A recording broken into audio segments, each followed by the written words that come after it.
But the delay gets longer and longer and longer. Okay, it looks like we're live on YouTube and live on Facebook. Okay, ushers, bring the studio audience down, please. Ushers, get away from the toxic concession stand. Bring the guests down. Okay, we got Kathy seated up front. And she's at the ball game. Take me out to the ball game. My voice isn't for singing so far. Come on, guys. I'm going to fire all you ushers. Get away from the concession stand and bring the guests down so we can get them seated. Come on, bring them down. Bring them down. Oh, I'm going to cut all your paychecks. That's it. No more pay. If you can't get the guests seated, I'm not paying you. Okay, you got Linda seated now. You got Kathy seated. All right, I guess we'll start.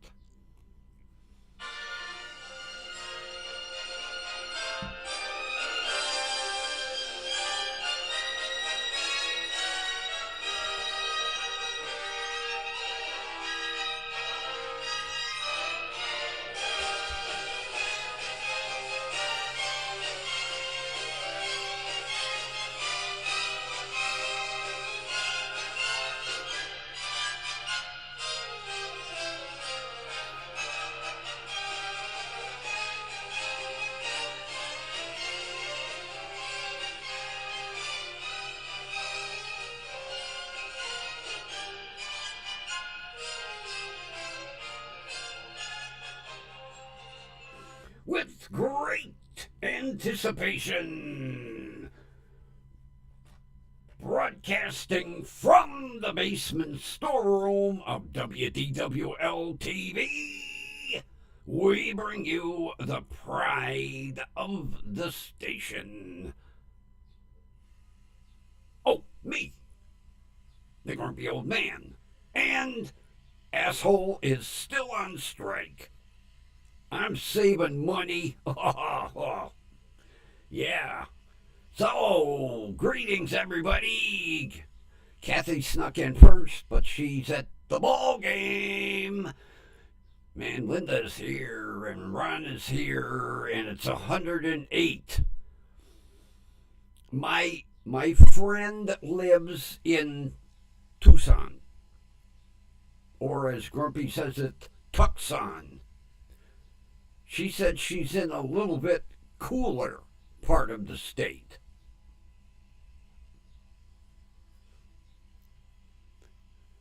Yeah, I emailed her this morning. I said, where do you live again? She said, what the hell do you care? I said, I have a friend that lives in Tempe. She said, well, I'm in the cooler part in Tucson. Now, I don't know how close she is to a casino in Tucson.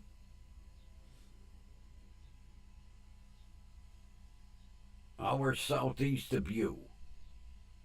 You say it's hotter.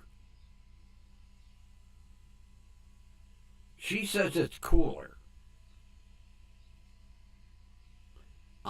I'll put you two together one day and you can battle it out. Although I don't think you want to screw with her, Ron. She was a staff sergeant in the Army and did 2 tours over in Iran, Iraq, I wish, whatever.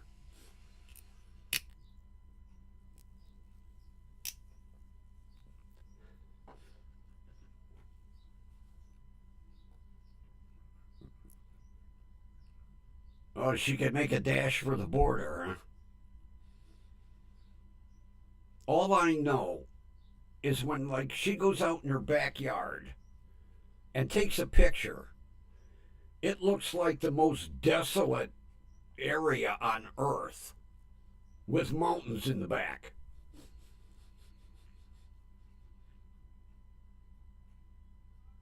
No offense.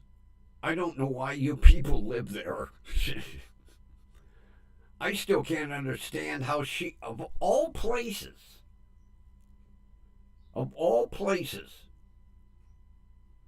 for her to pick to live, she picked Tucson, Arizona.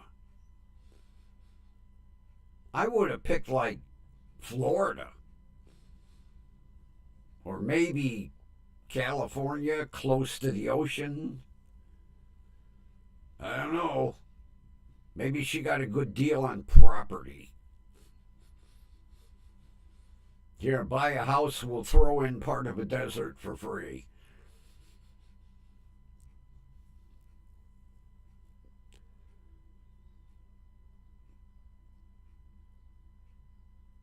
I know, like, nothing grows out there. Her garden is all pots.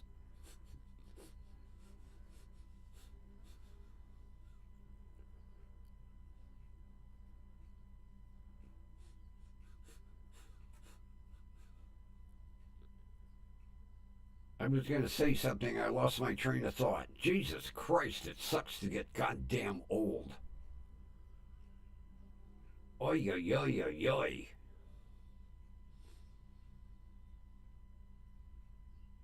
Oh, oh. I'm getting ready to go to the store.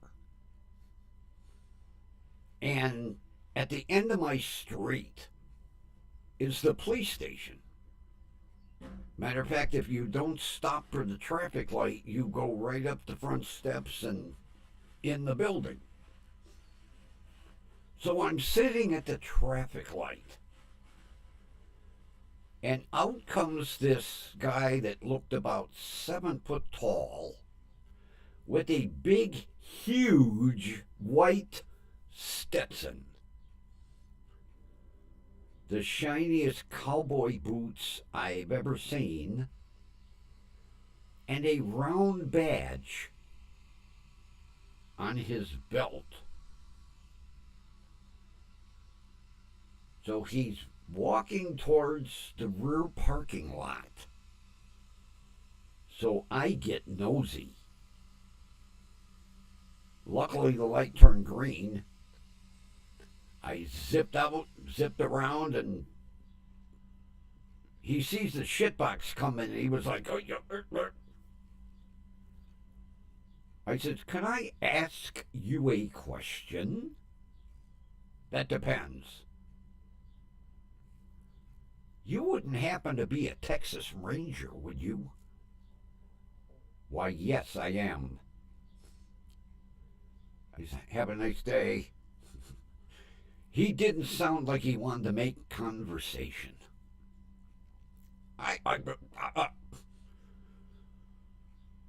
was shocked. But boy, I'll tell you what. That white Stetson, oh, that makes a statement. With the white shirt and the khaki pants and the cowboy boots blinding me with the shine on them. I'm thinking to myself, are you lost? The last place you'd want to be is Cleveland. Not to mention, at our little 1st District police station,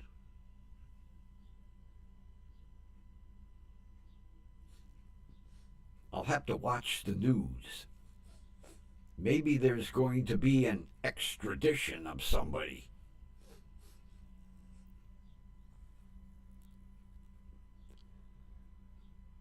I couldn't believe it. I'd see him coming down. And of course, that round badge, you can't miss that. One question I have always had over the years, you have this extremely impressive organization called the Texas Rangers. And you got this shitty badge that looks like it came out of a Cracker Jack box. That I'll never understand.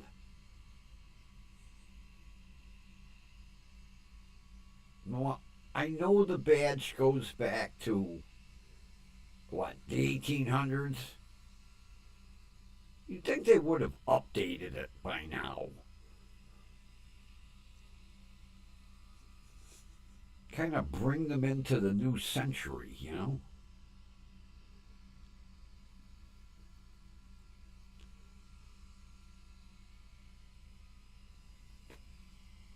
Since you're on strike, you don't need a spotlight. There. Fixed him.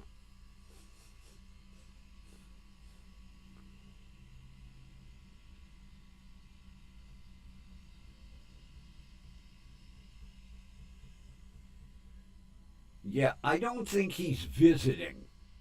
You know, I don't think there's a Texas Ranger Goodwill tour in Cleveland. So, and if it's in my district, oh boy, I'll have to listen. Because if they're going to do an arrest, they'll probably have the chopper going.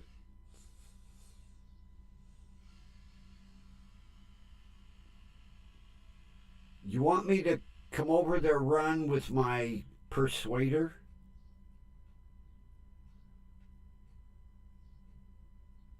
Although I don't know what the water pistol laws are in Nevada. I could get in trouble.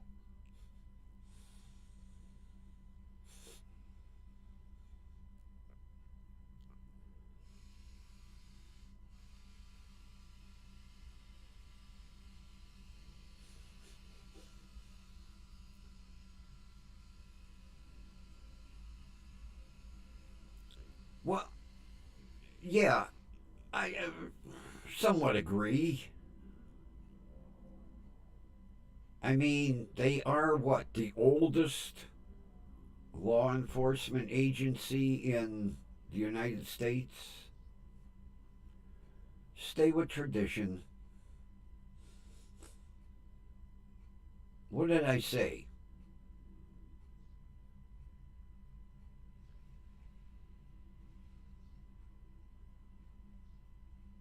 Not having good pain medicine, my brain is getting fucked up.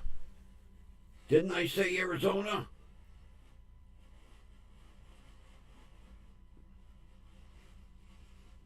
Well, I don't know what the water pistol laws are in Arizona either. 3 years ago, Ohio finally passed a new concealed carry law. I said Nevada. Sorry. Didn't mean to insult you by saying it Nevada. They're close.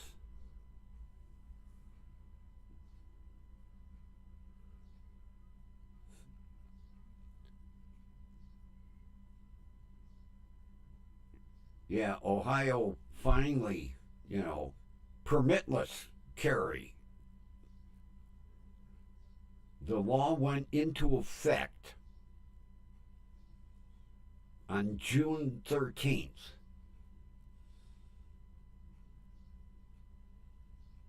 of 2021. The morning of June 13th, 2021,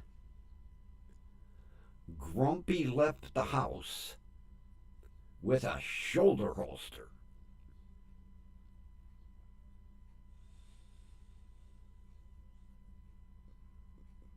Oh, I like that state.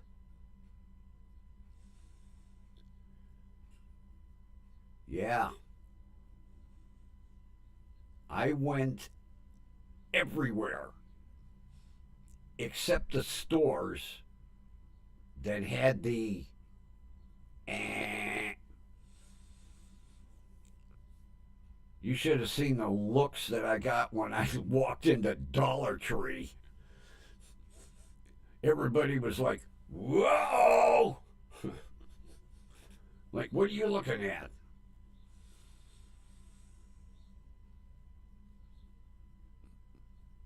Oh boy, Friday the 13th.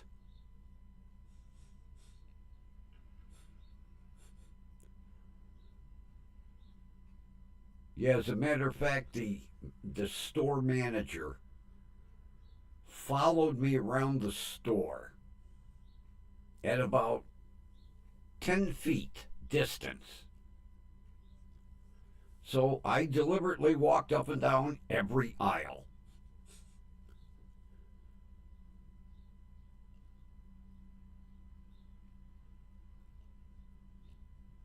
I was waiting for him to say something. I was going to say, hey, the new law went into effect at midnight. Now it's a daily garment, except if I have to go into a place where they say no, then I have to get the trigger lock and put it in the lockbox and under the seat and lock the truck. Hey, Mrs. M is here. My favorite Mark's, former Mark's employee. I said, talk about small world. I could have been standing right next to Kathy at the meat market or the bakery. And I could have been standing next to Mrs. M while I was shopping at Mark's. Unbelievable.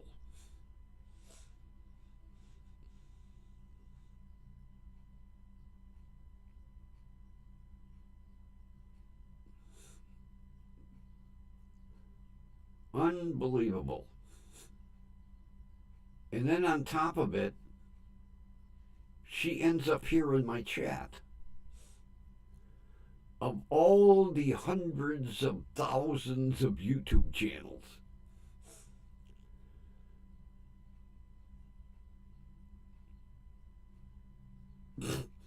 uh-oh.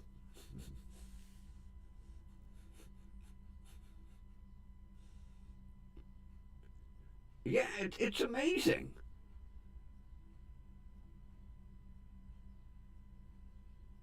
It shocked the hell out of me to think we might have been standing side by side.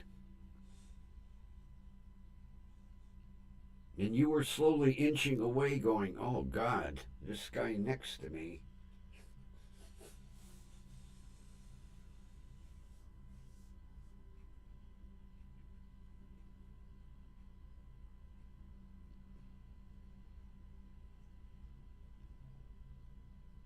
That's right, yeah.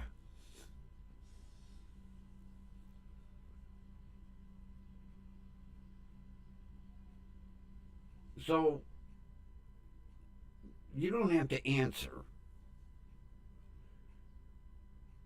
Do you still reside in Ohio?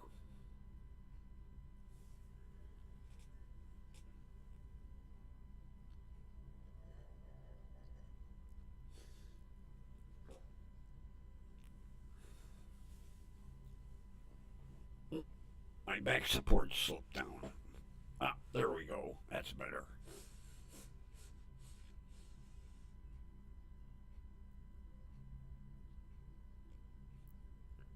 Yeah, I was in the kitchen fixing myself a cup of coffee, and I noticed somebody in my backyard. It was Marianne. Her cat escaped again.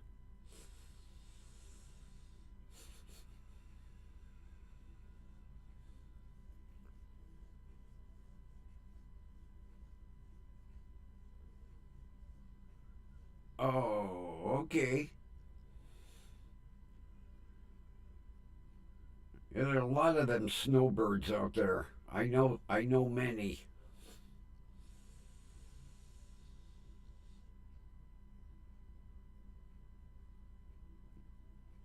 You know, like my one buddy. He's really seriously thinking of finally selling his house, as much as he doesn't want to. But he says to come here for 3 months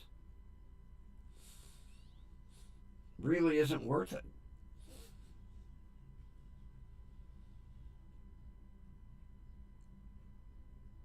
He comes here like the end of April, and then he leaves the first week of September. Well, him and his wife.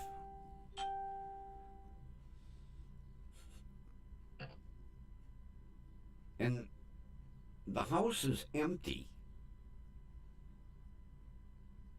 It's not like he rents it out, Airbnb or.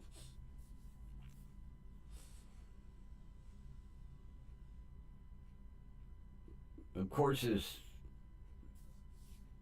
niece and nephew, they come over regularly and check the house and cut the grass. But for 3 months, I told them, stay down in Florida. I like seeing you, but stay down in Florida.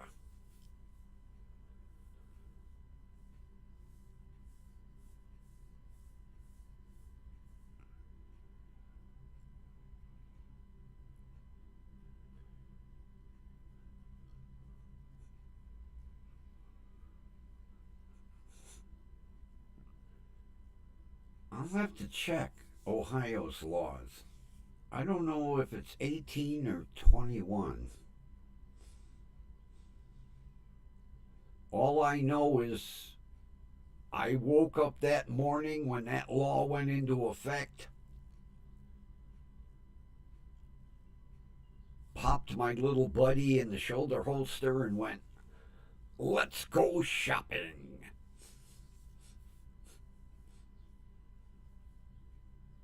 And boy, did I get the looks. Oh, man. Especially at Dollar Tree. I think that manager thought I was casing the store. And he is about 300 pounds. So it's not like when he's walking up and down the aisle following me, he's inconspicuous. But he didn't say nothing. I was waiting for him to come up and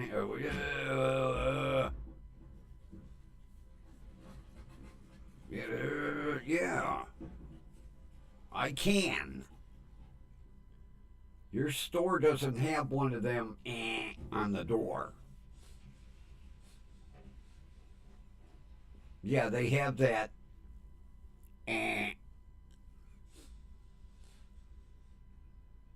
The water pistol. Big orange circle with a slash. That means you're not allowed to bring any cap guns or water pistols in the store.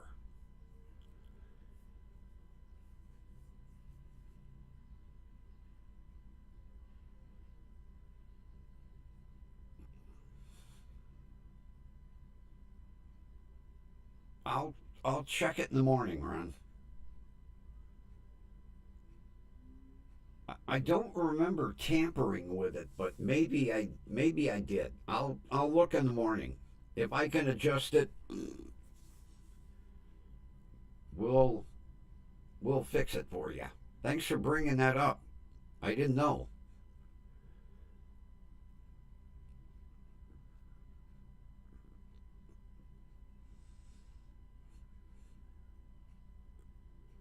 We're up to 106.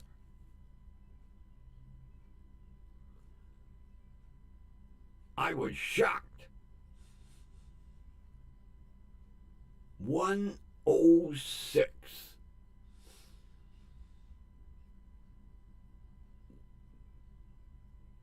And I think anything after 100 is attributed to Mrs. Metcalf helping me out.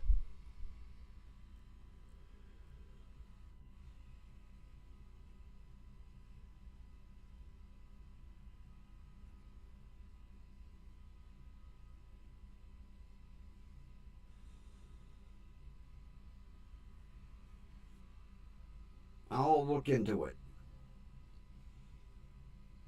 First thing in the morning. I don't understand. You would think that would be almost automatic. But maybe there's some settings I didn't. I'll see what I can do. If I can fix it, I'll fix it. I never checked that. Of course, it's kind of tacky subscribing to yourself. But I'll give it first thing in the morning.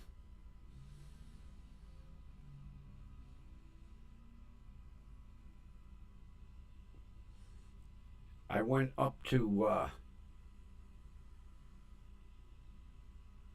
Save a Lot. It's a little local grocery chain here.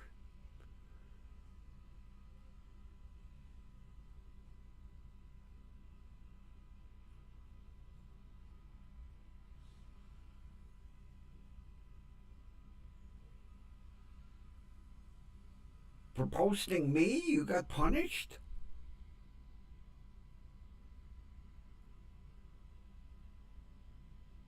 You got punished for. Really? I have a hater out there? Holy fried kibasi.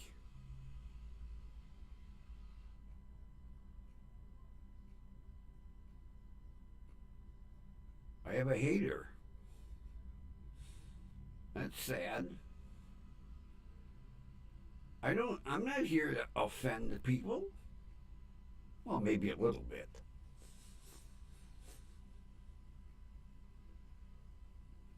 Yeah, I made a list of the shit that I forgot for my salad yesterday. Like fresh mushrooms, shredded cheese, pepperoni, what else?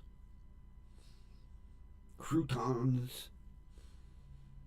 So I'm going to get this bag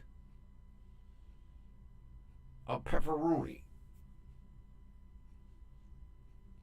And it's $7.99. Next to it is $5.99. Well, since I'm cheap, I grabbed the big bag for $5.99. I know why it's $2 cheaper. Evidently, it's all the scraps that they gather up from the slicing machines. There are some pieces of pepperoni you could see through.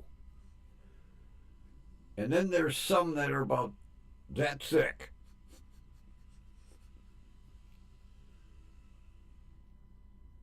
I was like, well, for $5.99, I'm not going to complain. But I think what they do is, at the pepperoni plant, when they go to clean the slicing machine at night, they scoop it all into a bucket. And then they sell it to the public. So I have to go through and pick the big chunks out tonight.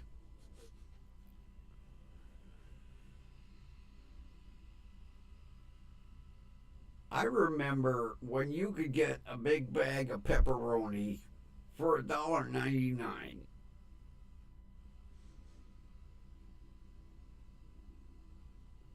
Prices are killing me.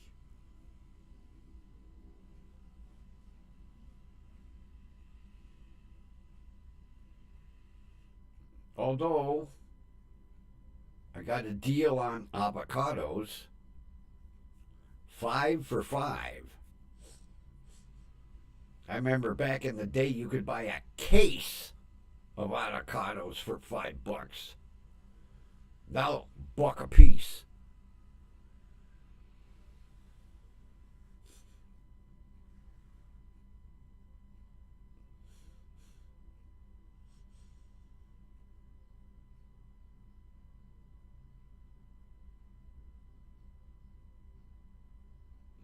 Okay, answer the phone. Hello, iPhone 16 Pro here.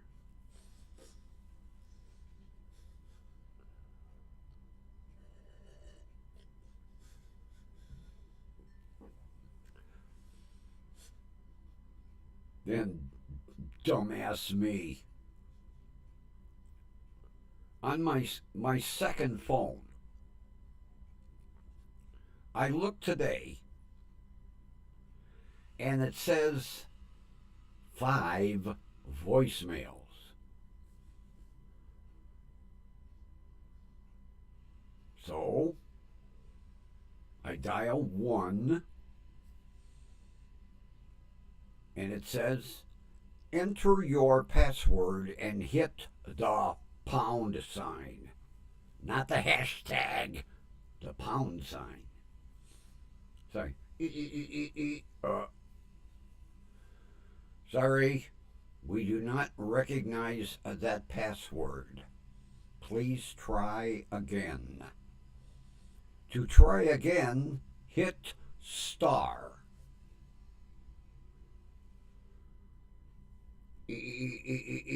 Pound.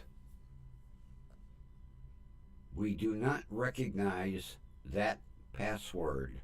Please try again.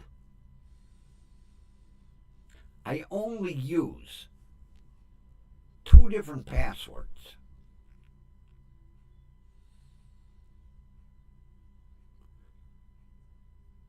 So I decide I'll hit forgot password. Please call your cellular provider. Click. So I call Consumer Cellular. And I said, I think I screwed up my voicemail. I can't get into it. And for the first time ever, the girl says, our systems are down. I can't access your account.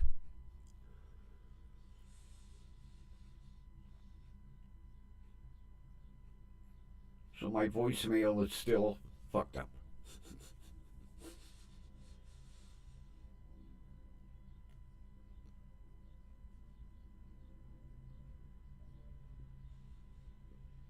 Oh, I have a I have a big list.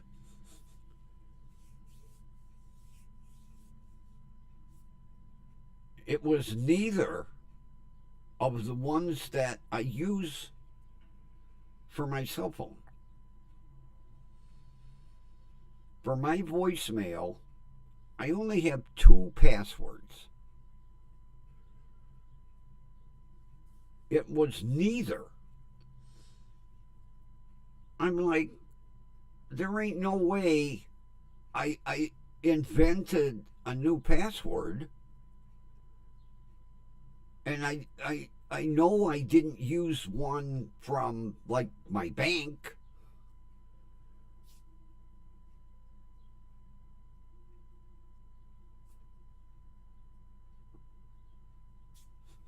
So tomorrow, hopefully the systems will be up so they can access my account and allow me to change my password.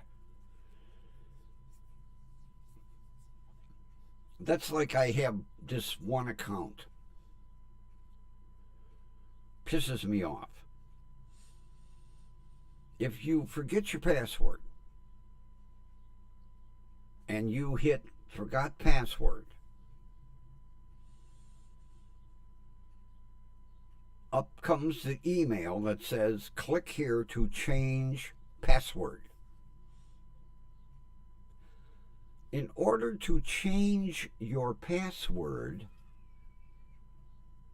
you have to know your old password. If I don't have it written down and I forgot it, how am I going to put my old password in to change it?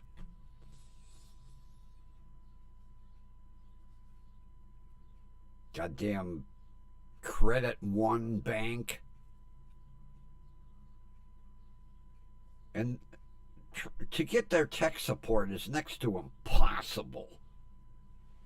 I hate if I have to call there.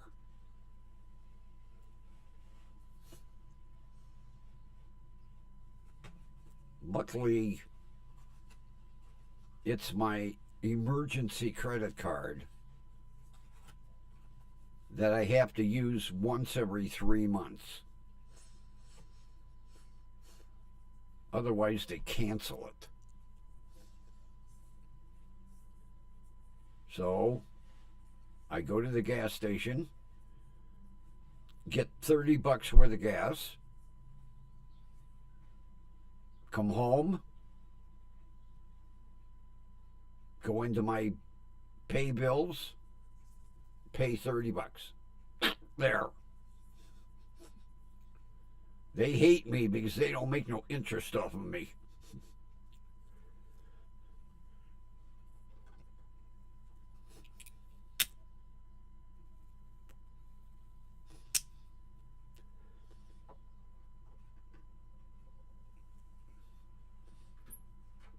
That was like back in the day, and I mean way back in the day, when I first signed up for not AOL.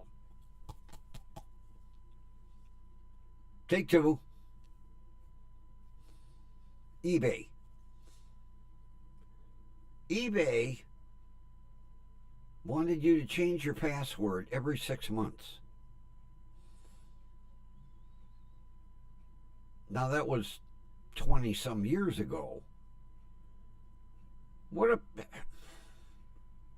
Yeah, every 6 months you get an email. Please change your password for security reasons. I was like, Jesus Christ. So what I would do is I would put the password in backwards. And then 6 months later, turn it around. They finally quit that shit.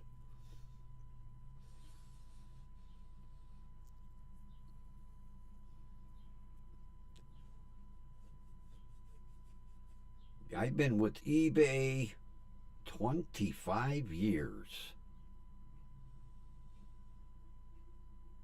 I got the congratulatory email Monday. Thank you for being a loyal eBayer for 25 years. I was like, God, I didn't realize it's been that long.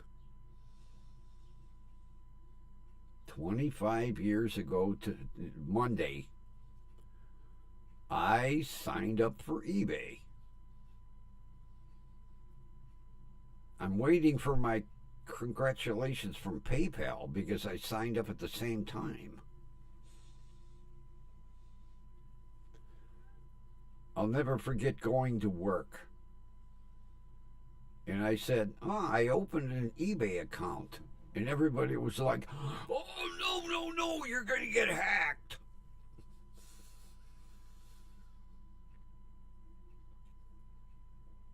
What?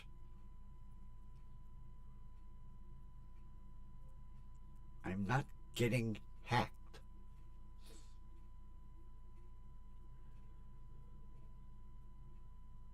No, it kind of ticked me off.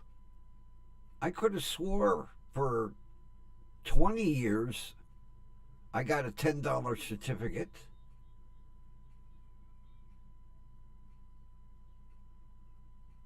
The email didn't say nothing about,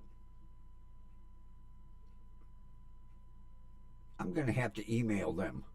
Hey, where's my gift certificate? Yeah, for 20 years they gave me $10. It'd be nice for 25 years if they gave me 25.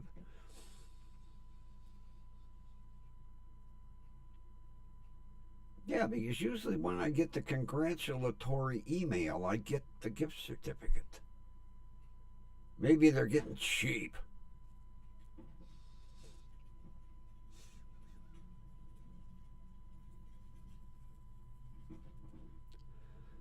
But you know, the more I thought about it, I remember the day I opened an eBay account. Back in 2000. I remember the day. I remember what I bought, too.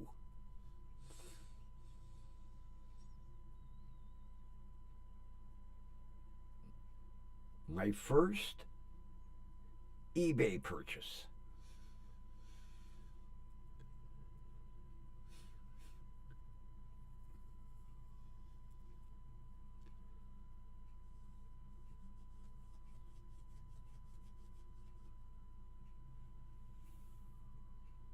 Was a fuel pump for my 94 Ford Ranger, which is now a cube about that big somewhere. God, I miss that truck.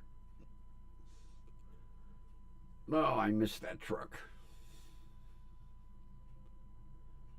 That truck was amazing until the clutch went out.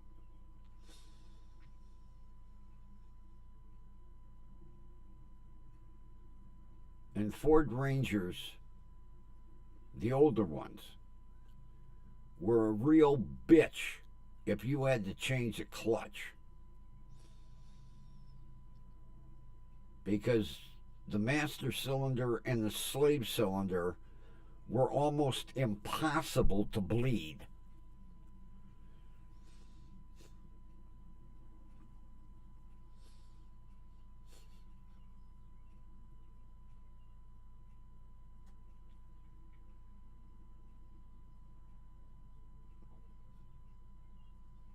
Because when I bought it, it had a blown clutch. And I got a real deal on a stage 3 racing clutch.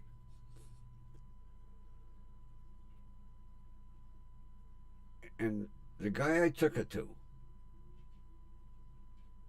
I says, when am I going to have the truck? Oh, it'll only take me a day. Are you sure?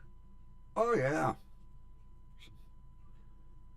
Piece of cake, slide the transmission back, pull out the old clutch, turn the flywheel, put flywheel in, new clutch, slide.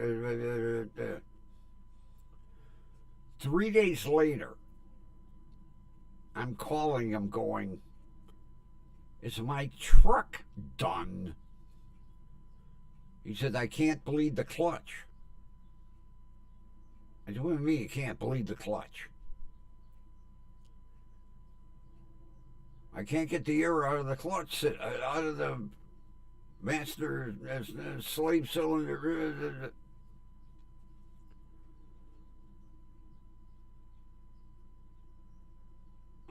No.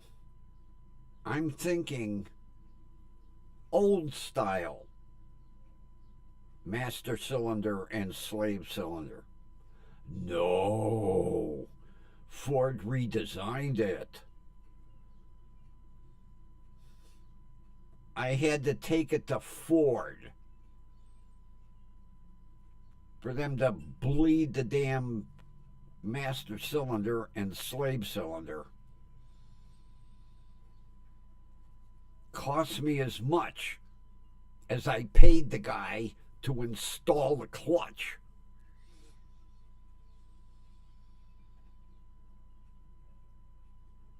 But man, was that one hell of a clutch. I'll never do that again. That stage 3 racing clutch made my knee sore. Talk about stiff. Holy shit. I'm bitching about it, and the guy went, well, that's what you ordered. If I had to drive that truck in traffic, it killed me. Trying to push down that clutch was like trying to push a cork in Mount Vesuvius.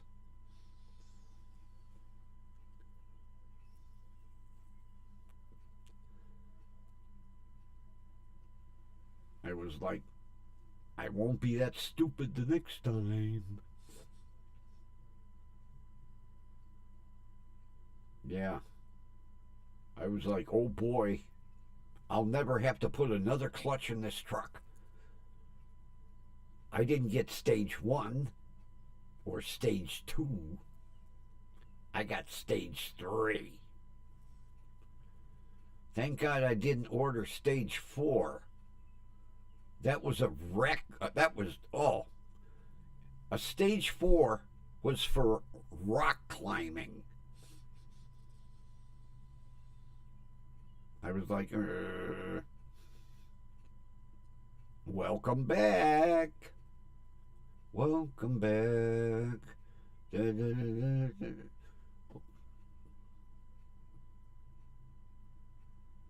Welcome back, Cotter.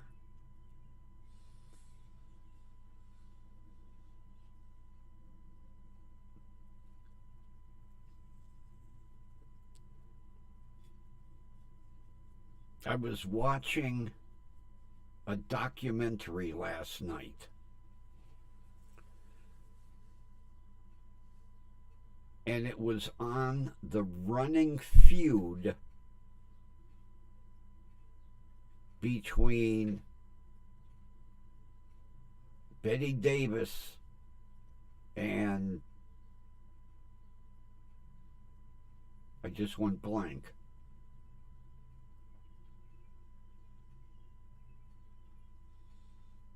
It was about Betty Davis.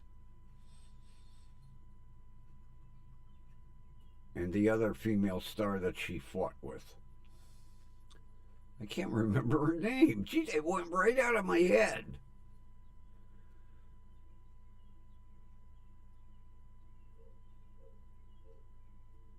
It went right out of my head. Who was the big star that Betty Davis had the running argument with? Joan Crawford. Thank you. I was going to say Joan Crawford, and it went. Talk about getting old. Jesus. It was amazing.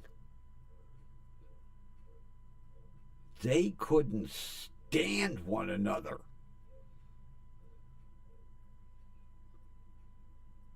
And in order to get the two of them to work together on a movie, they had to pay them both extra.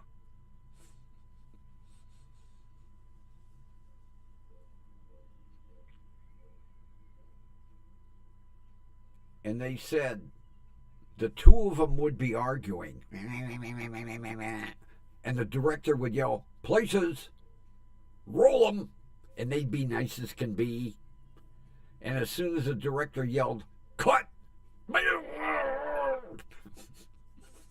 they had to keep separating the two of them all the time. Oh, yeah.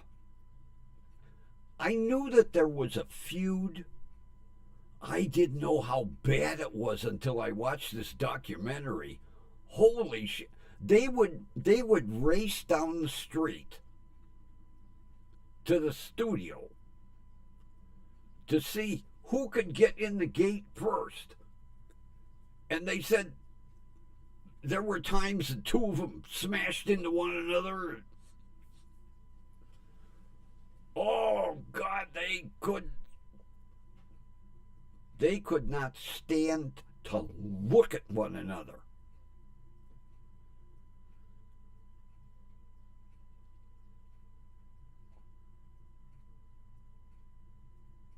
And then they figured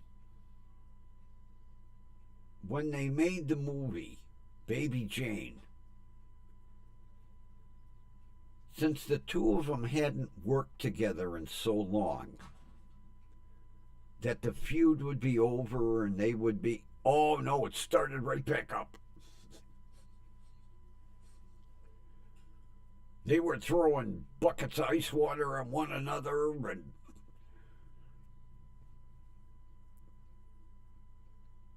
Betty Davis put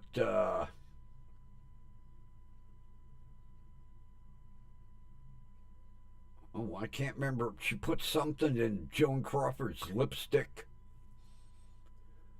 and the lipstick started to run.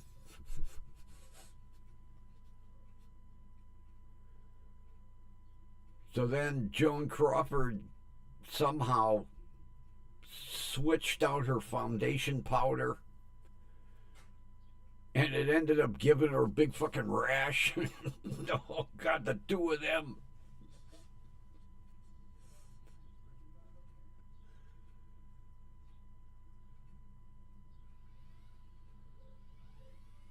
And then when Joan Crawford died,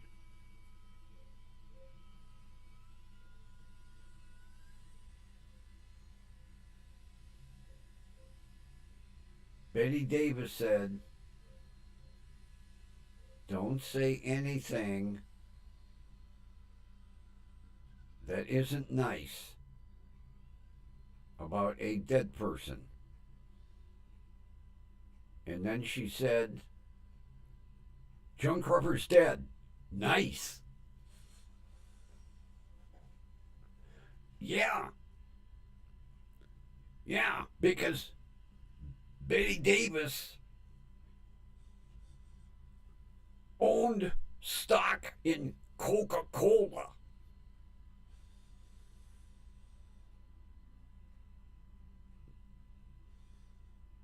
That Oh, that pissed her off to no end. Because Betty Davis owned like 30% of Coca Cola at the time, and Joan Crawford owned 30% of Pepsi. Yeah.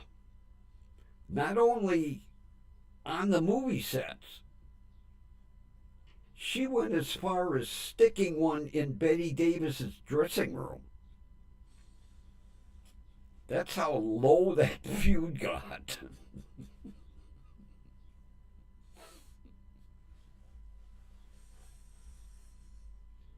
It was unbelievable. Yeah, but she owned 30%. She got it as a wedding gift.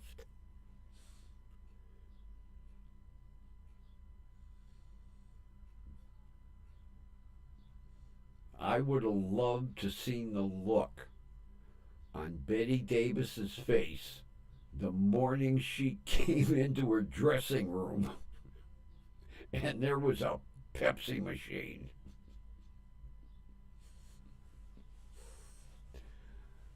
Oh, those two couldn't stand one another. That documentary really went into detail.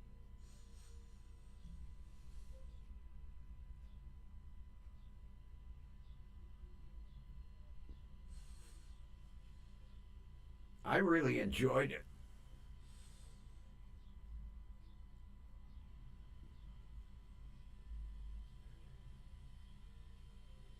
It came on like at 3:30 in the morning, and I couldn't sleep last night, so I watched the documentary.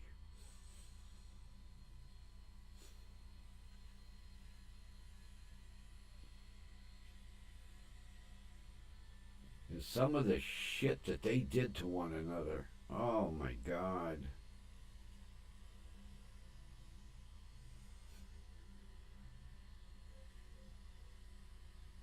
But you know, they made big money for the studio. Big money. And they made big money themselves. Because I can't remember if it was Joan Crawford or Betty Davis had a Duesenberg, which that was like the American Rolls Royce back in the day.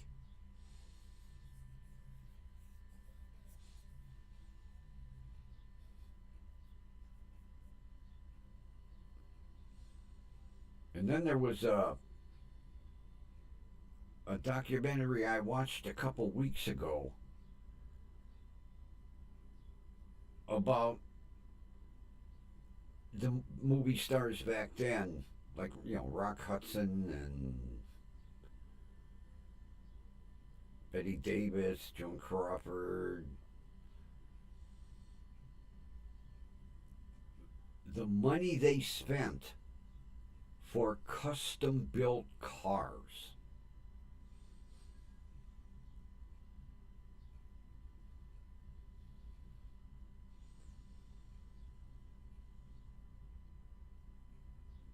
They would order like,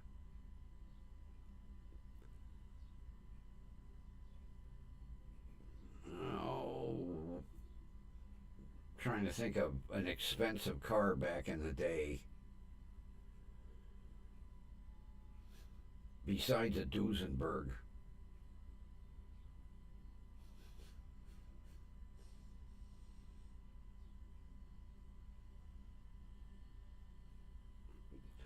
Let's say a Packard. It would get sent to a custom bodybuilder. Or yeah, I got a Pure Zero. I should have remembered that one. My grandfather owned one. But they would send a car to a bodybuilder and have it completely like George Barris. They would have it customized so nobody would have one like it.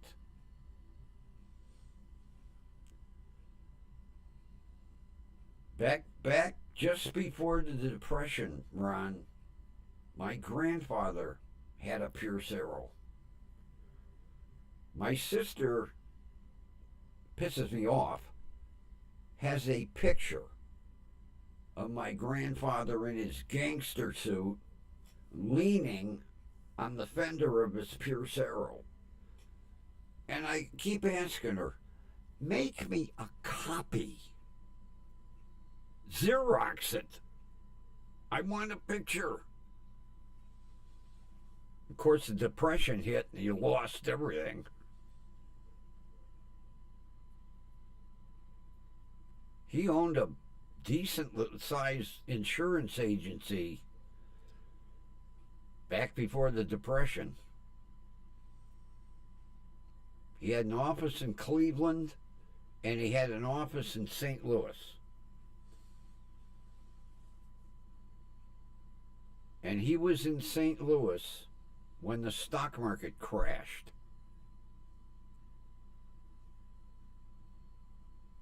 And he decided to come home to Cleveland.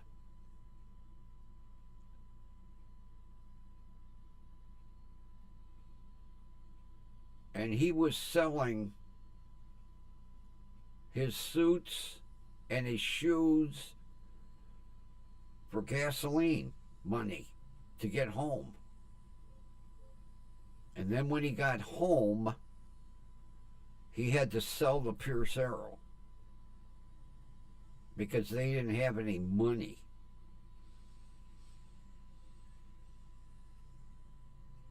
Lost everything. And I'll tell you what, for years after the Depression, and I'm talking into the 50s, they didn't trust banks.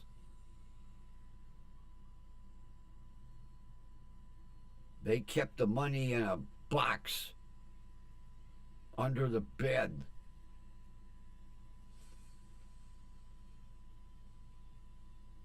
Then finally,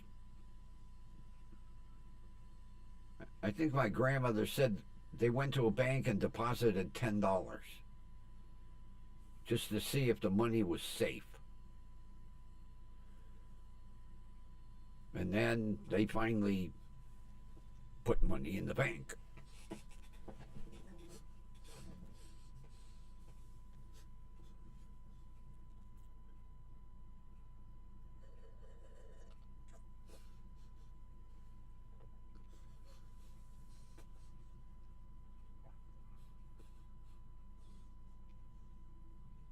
And then I watched. Insomnia is wonderful.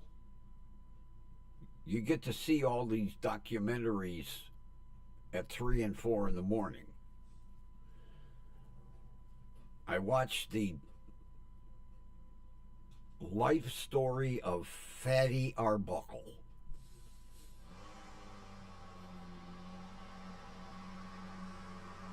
And now my neighbor's going to cut her lawn.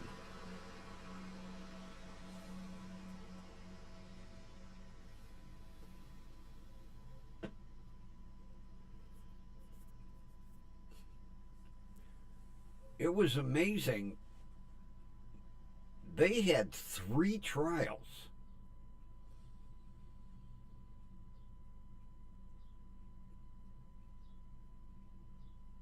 Three trials. And he was finally acquitted after the 3rd trial. But his career was gone.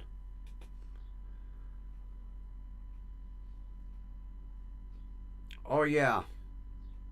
I watch Killer in My Village.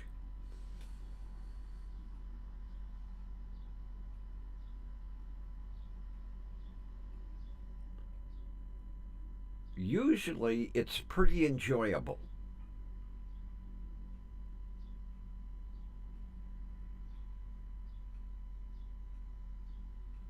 Usually.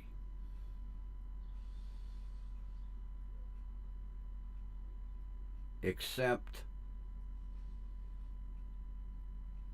when the police departments are in Welsh country or in Scotland. Oh my God, you can't understand a word they say.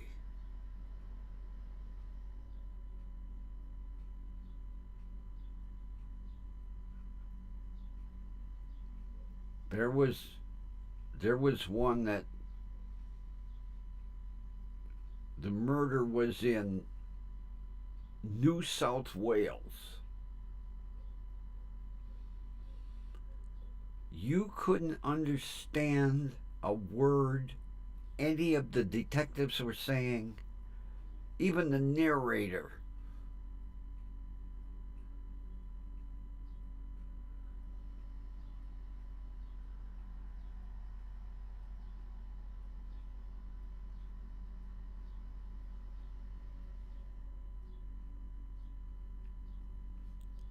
Yeah, every now and then I'll watch British comedy shows. They have a completely different sense of humor.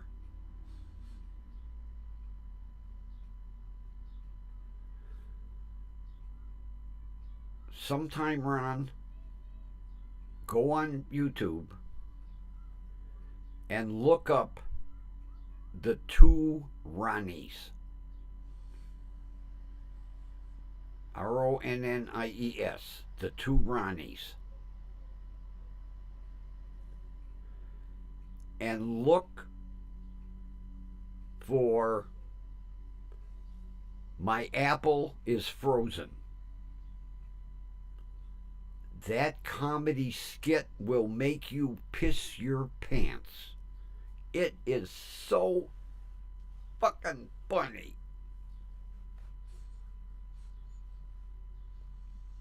Those two guys, oh my God, the routines that they used to do. The two Ronnies. Did you ever see the routine? My apple's frozen. Or my raspberry is frozen. I can't remember if it's apple or raspberry.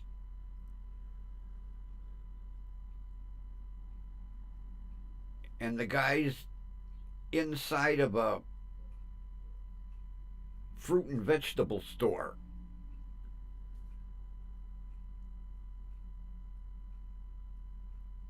That routine is fucking hilarious.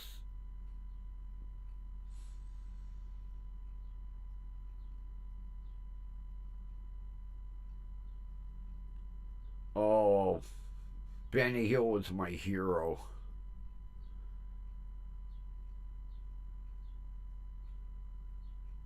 The absolute king of British comedy.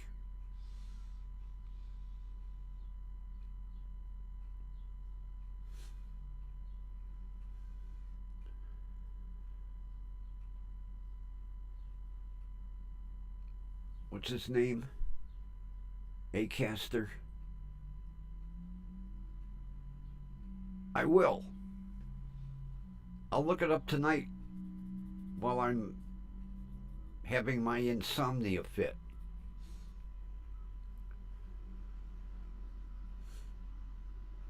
But that routine with, oh, Jesus.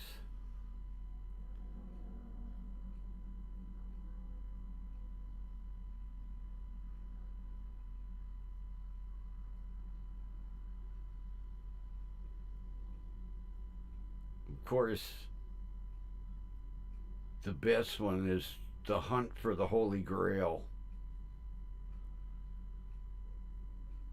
Instead of retreat, run away, run away, run away.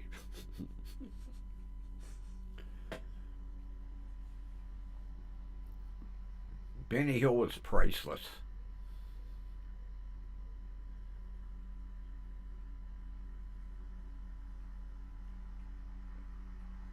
And, oh, what was her name?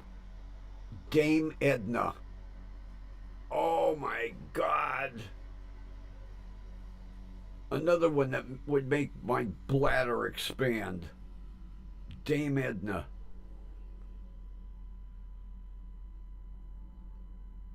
And the amazing thing was, she toured the world as Dame Edna.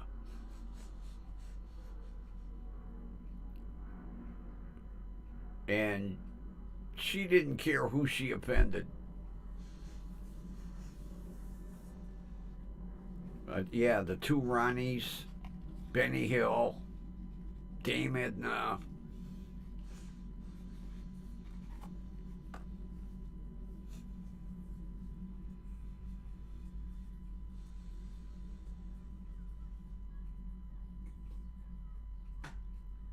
And the amazing thing was, when she was all, she looked more like a woman than a man. Oh yeah, Mrs. M, she did. She rocked. Oh yeah.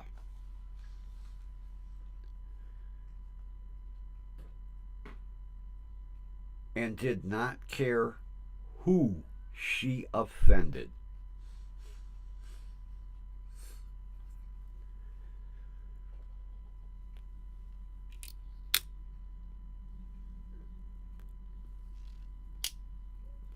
Every now and then, I'll watch as much as Dame Edna as I can find. But I'm going to have to look up James McAster. Never heard of him. Acaster, A-C-A. I better write that down. I'll be forgetting it. James Acaster.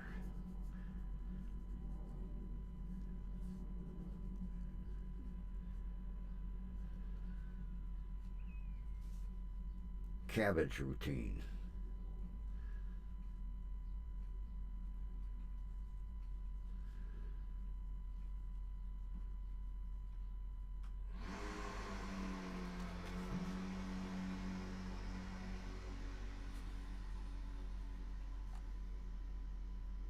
I'll look that up tonight.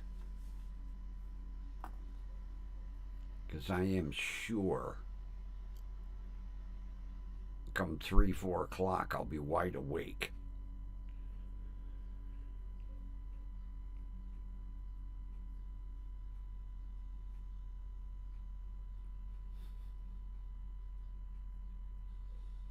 Well, Jeff knows me.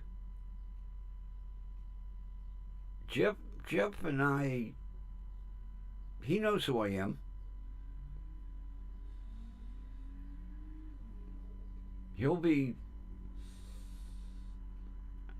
Him and I, we used to email back and forth on a regular basis.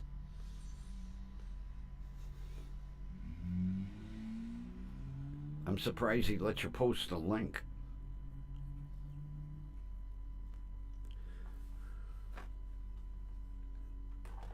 Him and Scotto doing their routine.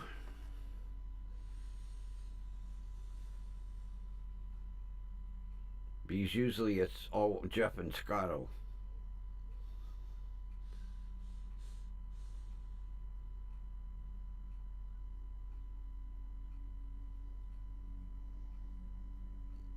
Well, let's hope maybe tomorrow when I go in to check my subscriber thingy bell dinger, it'll be at 110.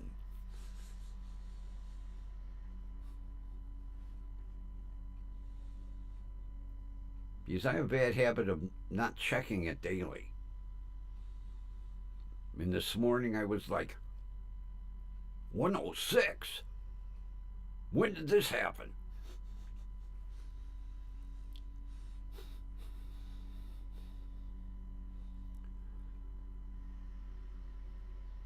Oh, does he? Well, that's nice of him. I don't think he would object to me. Especially, Scotto's been here. And it's not like Jeff doesn't know who I am. But I appreciate that.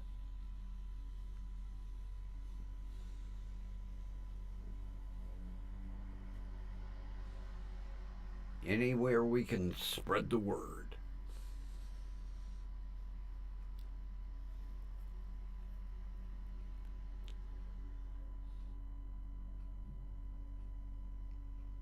Oh, crap. I dug something out and I left it in the other room. Let me go get it. Because there's a story behind it.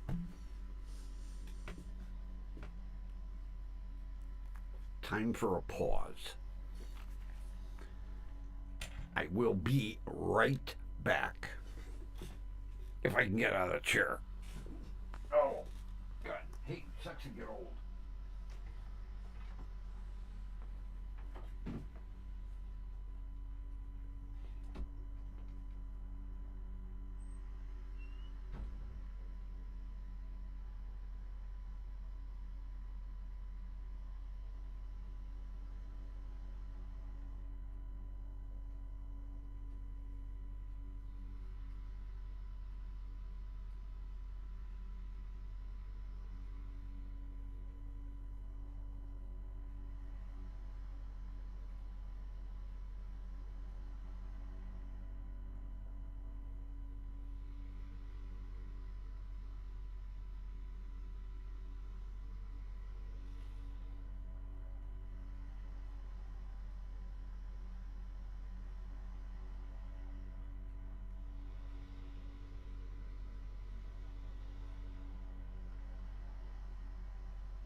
Trooper Grumpy here.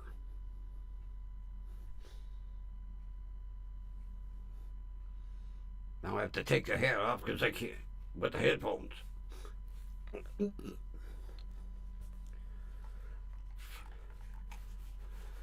Okay.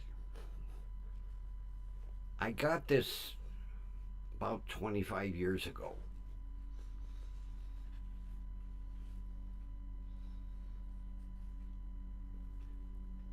It belonged to an Ohio State trooper. I was friends of his brother.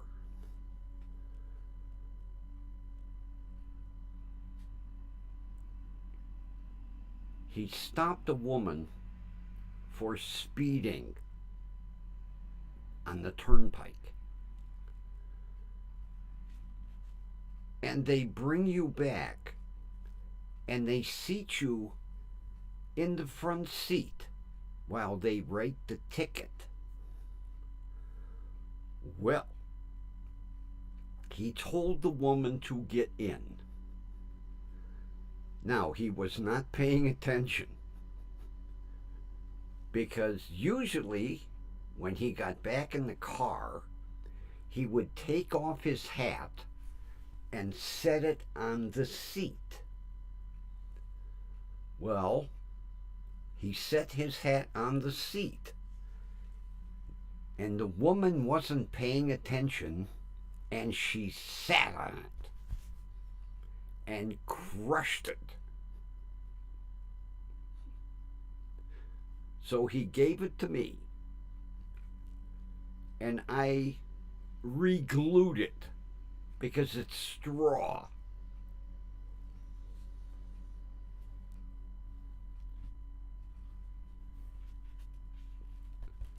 Now, this is one broken part I couldn't really fix very well. But this thing was like a pancake. Trooper Grumpy. I've had this thing forever.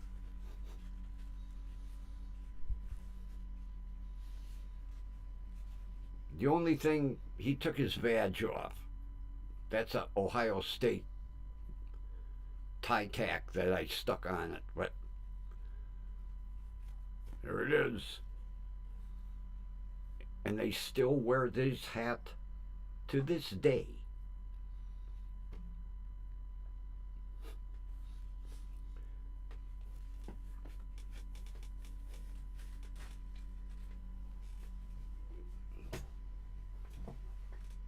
Okay, show and tell's over.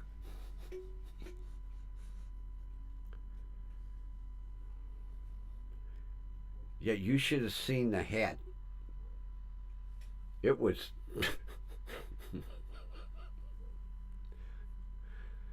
And then I had to, get it back, and then a little bit of super glue at a time, because it was crushed to shit.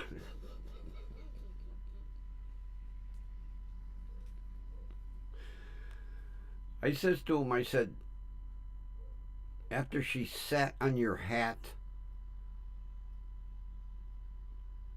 did you still give her the ticket?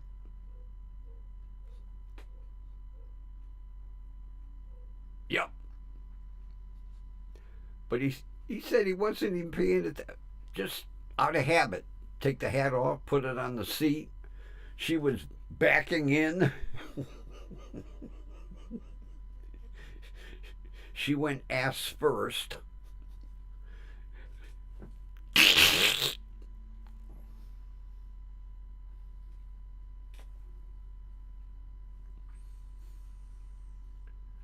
Crushed his hat. And then he had to go all the way back to the post to get his spare.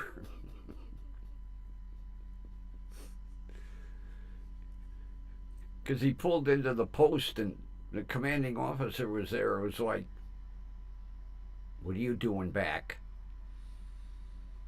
He said, you don't want to know.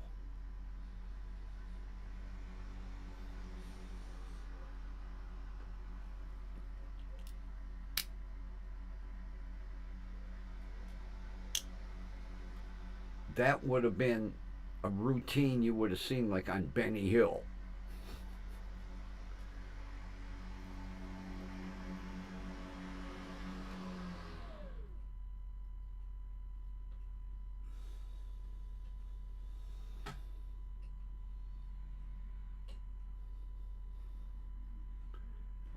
I guess I'm going to have to put up a sign. Showtime, 7 to 9.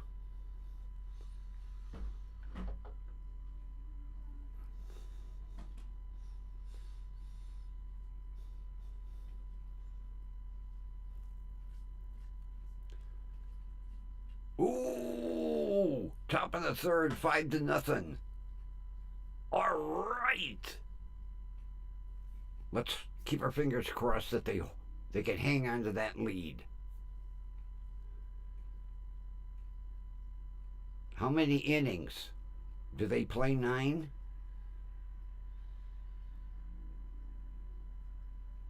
I don't know if softball does 9 innings, do they?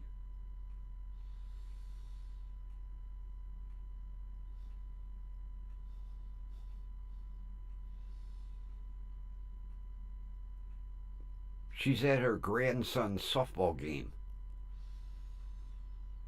And they're leading 5-0. Isn't that cool?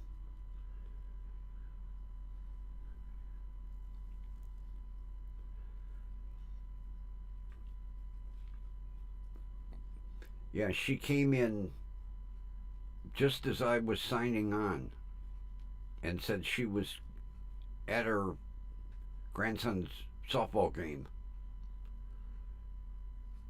And she said she would try to keep us posted, which she did.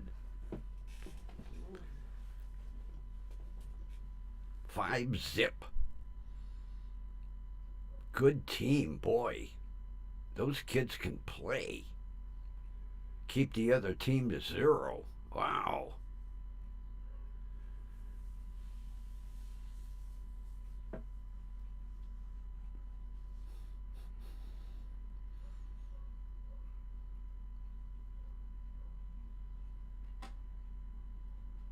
guess there's conversation going on behind the scenes that I can't figure out. That's okay.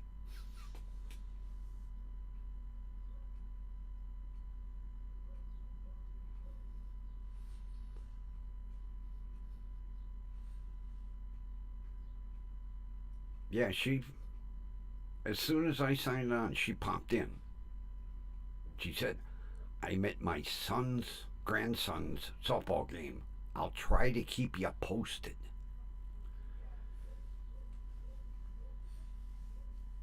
And we got the score at the third inning.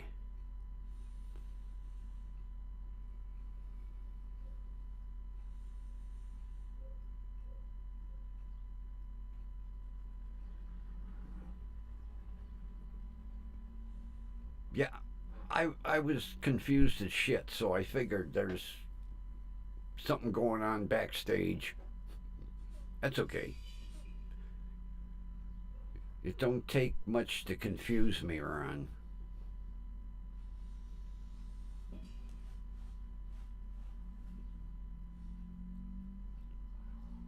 Yeah, tonight, big bowl of salad. Big. Tonight,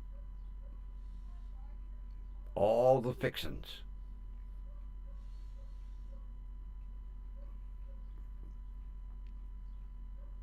Yeah, I made a list of what I forgot to get and then went and got it today. So I dug the soup bowl out.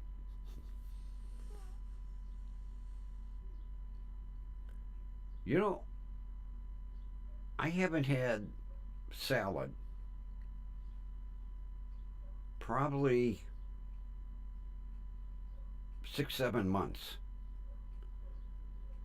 And I really enjoyed that for dinner last night. I really did.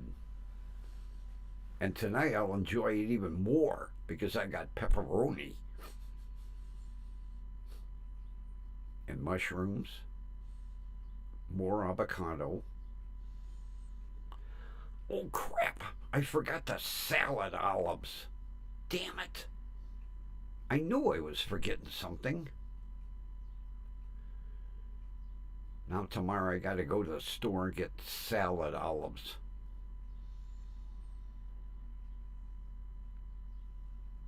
And I walked right past them twice.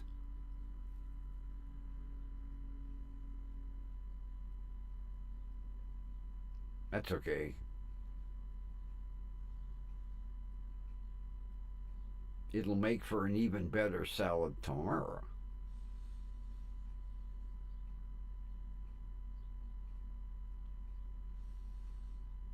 You know, I figured it out.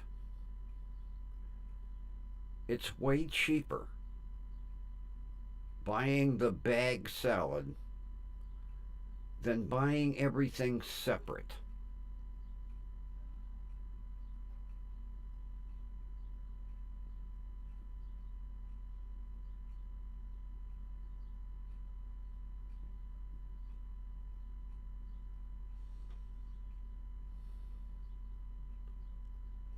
You never had salad olives? What they are is olives with pimento, but they're chopped up or sliced, and you put them on your salad instead of getting and chopping them yourself. They're all sliced up in a jar, and that they call them salad olives. Didn't you ever put olives on your salad? God, I thought everybody put olives on their salad.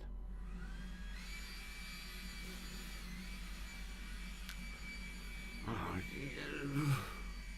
can you hear that? The blower. and she's blowing it all on my lawn. Yeah, but they're sliced. They're sliced Spanish olives.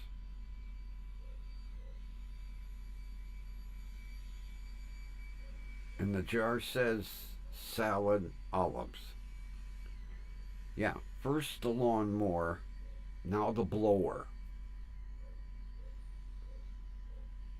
Pray that she doesn't bring out the pressure washer. Right outside the window, right? I usually close the window, but it's hot in here. So I left the window open. I'm going to have to put a sign on the window. Broadcasting between 7 and 9. Appreciate quiet. Thank you.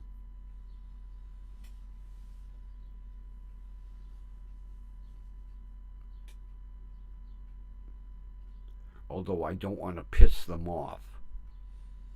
Her husband owns a towing company.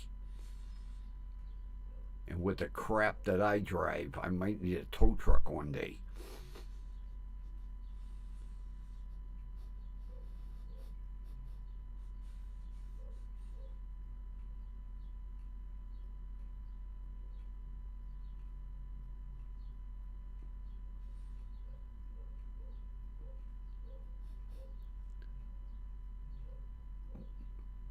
While I was getting my bag of, what did I get tonight? Italian blend. And my avocados. There was a guy by the yellow peppers feeling each one.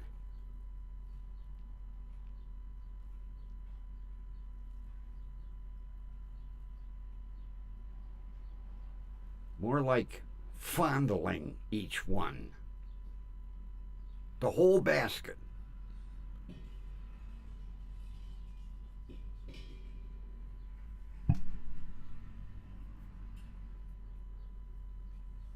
And then he didn't buy any.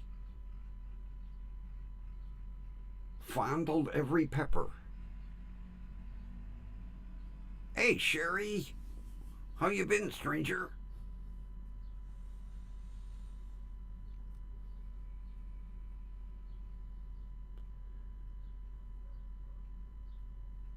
Well, see, Mrs. M, the drape I have on the window is a winter insulated. So there's not much air coming through it.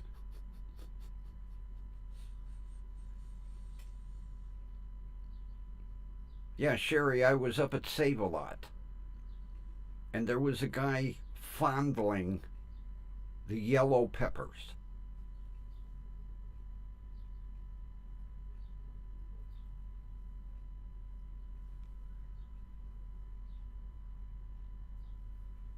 Every one. And he didn't buy anything. He fondled every yellow pepper and didn't buy one. Because I was watching him out of the corner of my eye. And you would think it's the first time he ever saw a pepper.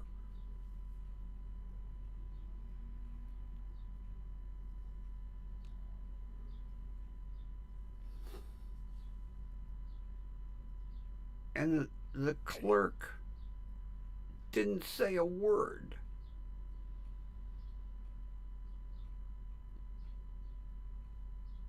Because the clerk was putting up fruit, oranges, apples, and the guy's standing like 3 feet from him.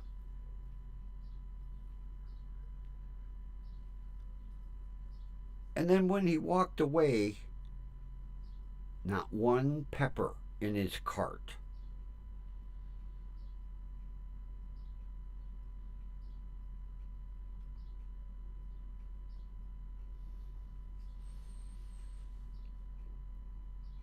I'm glad I didn't need a yellow pepper.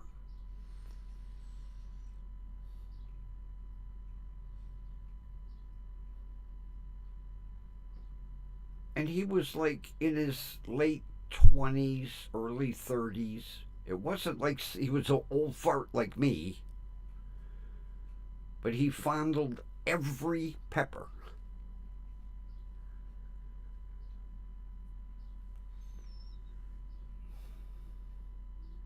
And nobody said a word. I was tempted,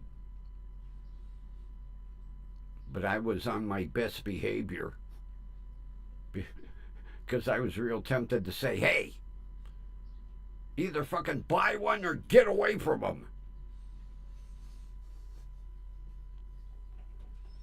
I was being good.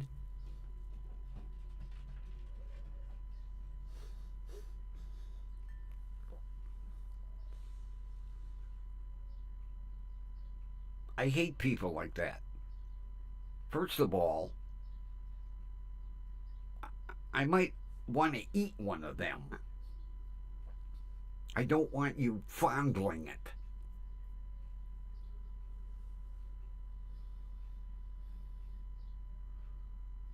I was about ready to throw a coconut at him. Hey, get your hands off the peppers. Go fondle the carrots. On second thought, no, stay away from the carrots. We don't want to get him excited. Oh, God, could you see him with the carrots?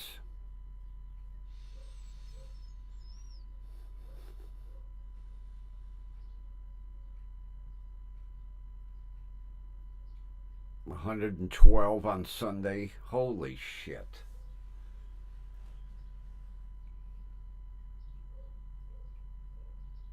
God damn. And you're going to be like this the whole month? Jesus.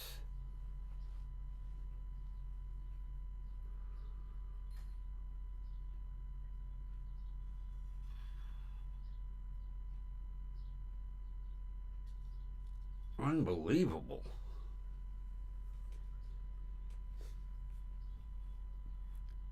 I take it basically nobody goes out during the day. You wait till sundown. End of July. Holy fried pierogies.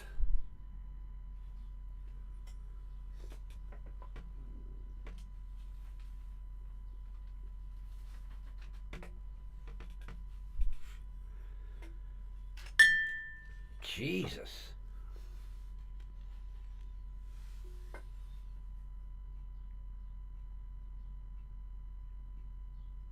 So basically, everybody turns their AC on and sits in the house all day and then goes grocery shopping like at 1 in the morning.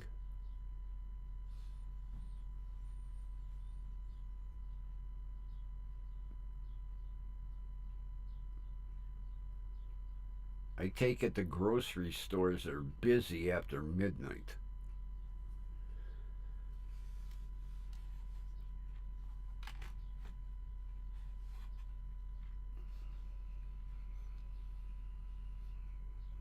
Man.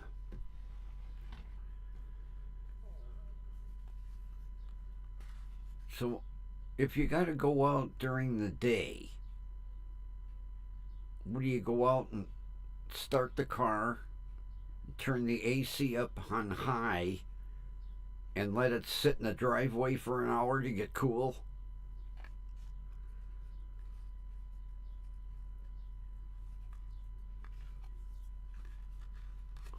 God. Oh, I don't know how anybody could survive if they didn't have AC in their car. I would tend to think every single car dealer orders everything with AC in it. Although nowadays it's standard, it's not like it was back in the day. Every car comes with AC now. God, I remember back in the day, if you wanted AC, sometime it was like a $300 option. And that was expensive.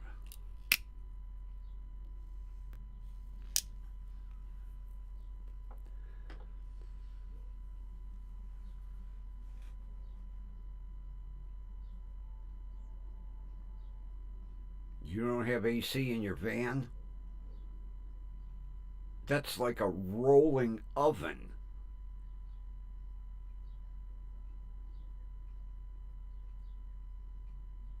Oh, yeah, yeah, yeah.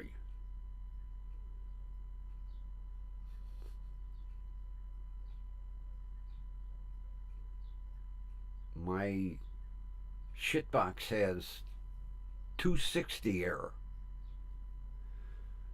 to windows down, 60 miles an hour.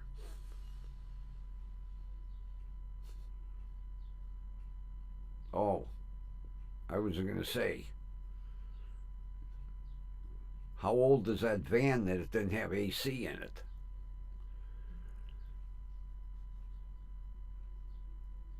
And that ain't cheap to fix nowadays either.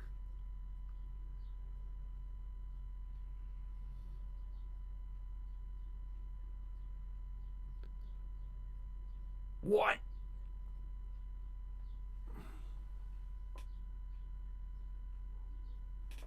140? I thought I was reading that right.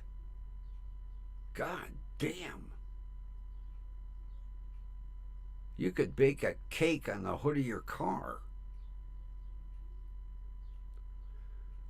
92.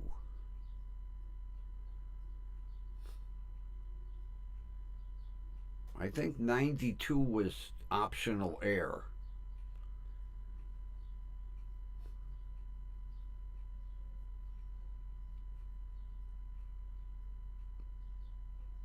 Did you get an estimate to see what it would cost to fix it?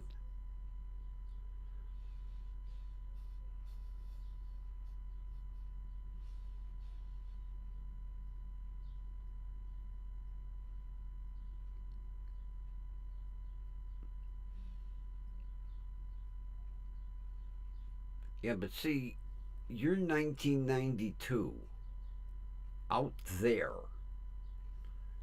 is a lot different than a 1992 here. Because here, you literally watch them rust before your eyes. Like my shit box. Every time I slam a door, another piece of the body falls off it.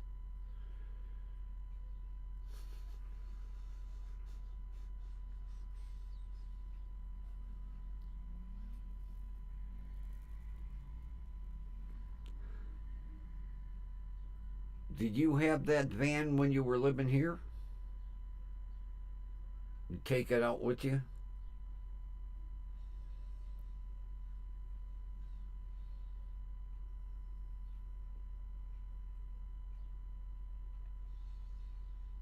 Oh, yeah.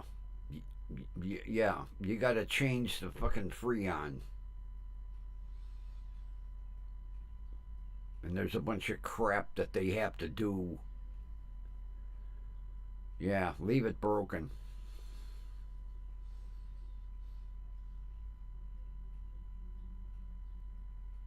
What the hell's the new stuff? R92 or something? We used to have R21 or R18.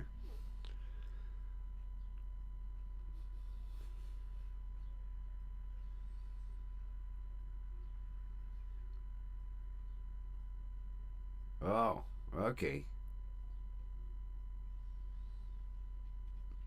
You mean the one that I parked next to when I went to Mark's?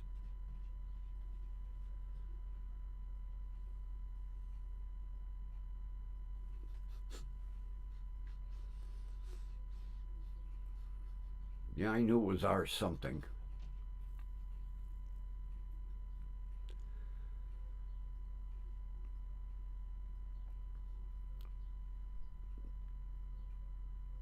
So I take it you don't drive that until like 2 in the morning if you gotta go somewhere.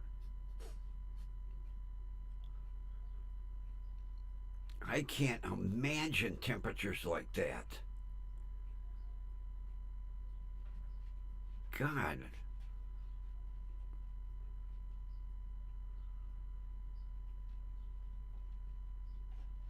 I would tend to think with temperatures like that, you don't see a lot of people walking around shopping plazas.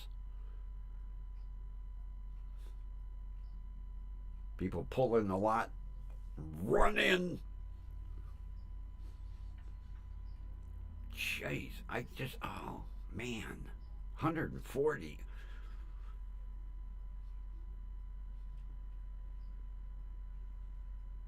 God, that's the temperature I set my oven to warm my pizza.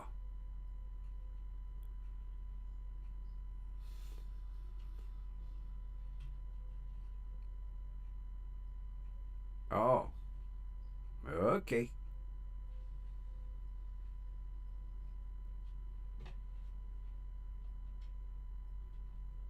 I take it 4-door cab so we can stretch out in the back seat.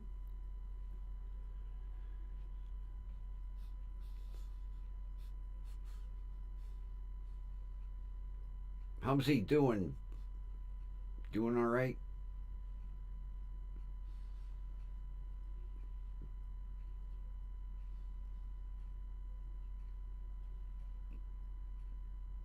Yeah, like I say, people pull in, run for the store.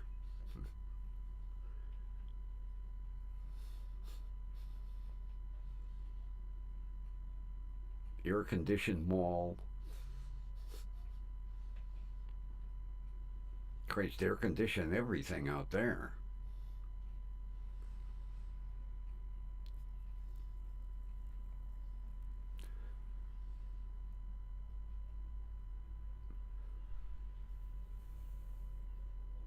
Oh, at least it can be comfy. God, at those temperatures, I bet the goddamn porta potties have air conditioning.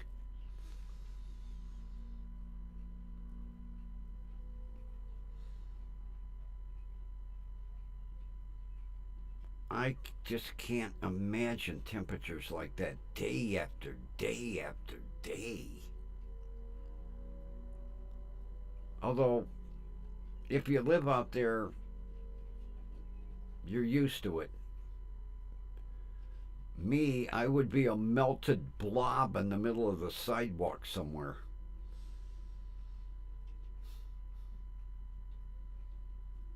Christ, temperatures like that, you could fry an egg on the hood of your truck. Eggs on one side, home fries on the other.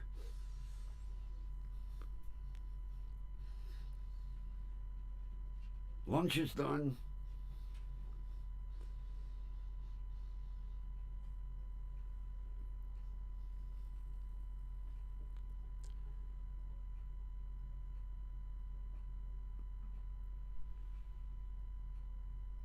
I bet you bottled water goes out of them stores like crazy.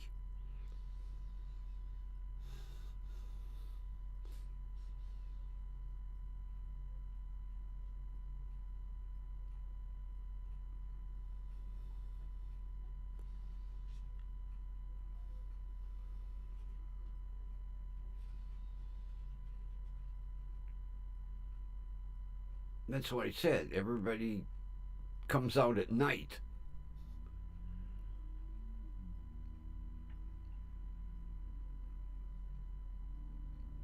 Do all your grocery shopping at midnight.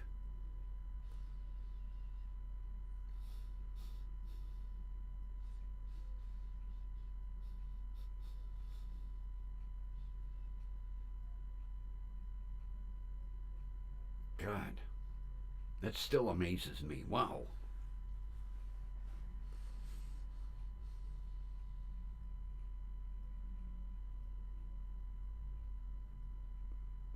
It's almost as bad as my buddy's son.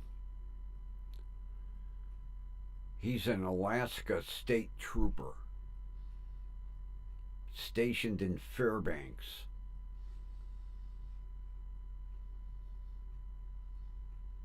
And one day he took a picture.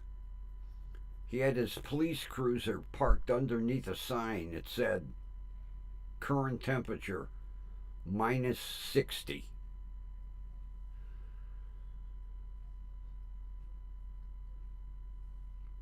Stores don't run 24 hours. Wow. I would think that they would do a ton of business after midnight.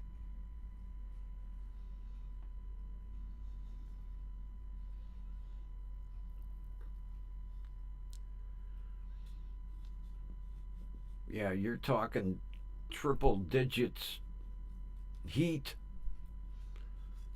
and my buddy's son is talking negative 60 cold.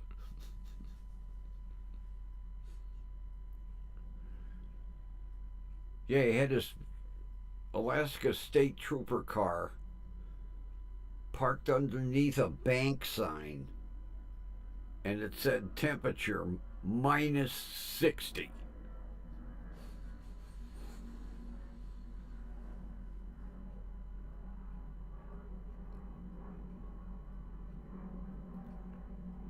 When he was in the Army,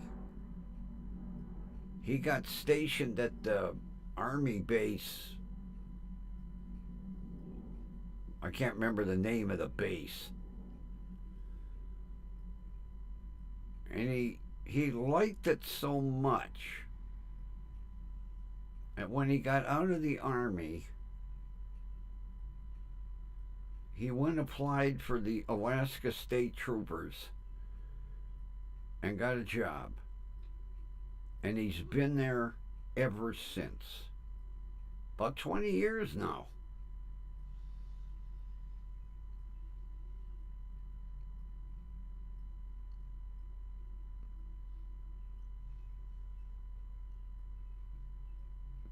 He said the main crime up there is alcohol.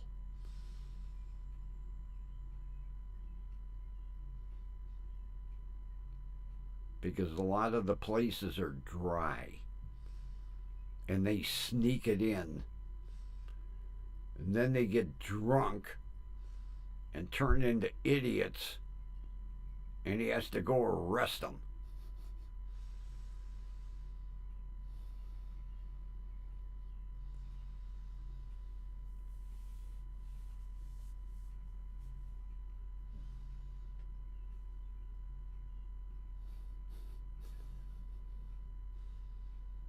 Well, go live out in the desert.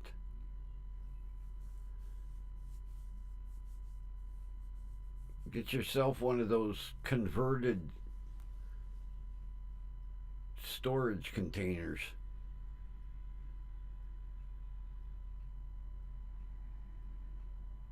I saw a story on them the other day. You know, there's so many of these goddamn storage containers, shipping containers, that they're converting them to housing. And they put two or three together.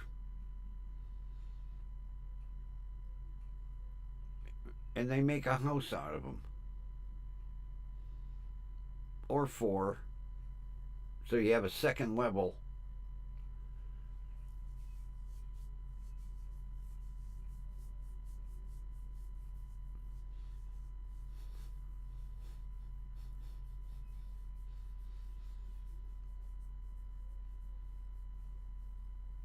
I was watching a program recently, and they had those tiny homes. It's a little itty bitty home that you tow around with you. I'm like, whoa! 8-0. How many innings?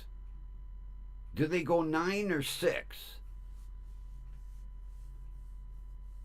I don't know if softball goes 9 innings, but holy crap.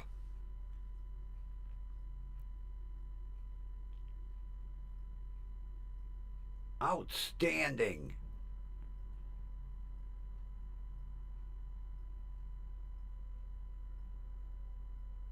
Outstanding.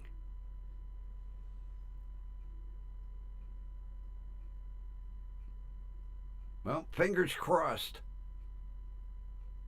that they don't lose their steam now.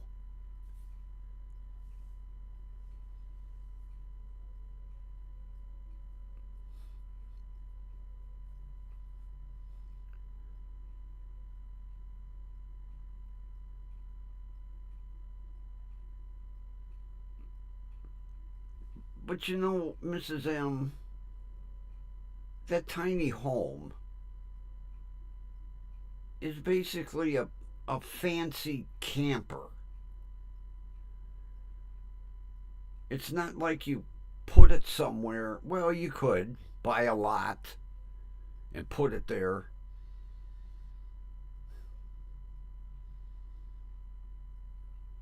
But if you're going to go like across the United States, it's like a fancy Airstream. They are cute, like for maybe one person, because you got no room.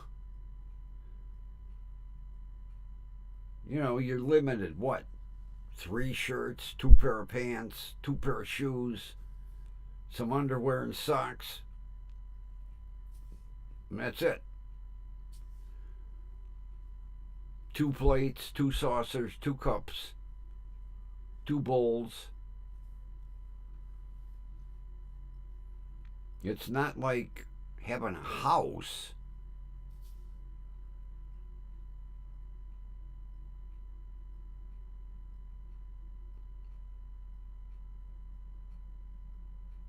Although it would be good for like a retired senior citizen. Like me and Boots.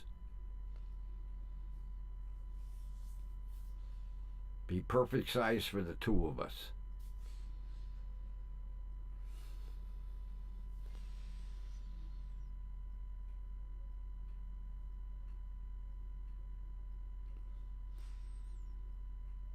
Yeah, right.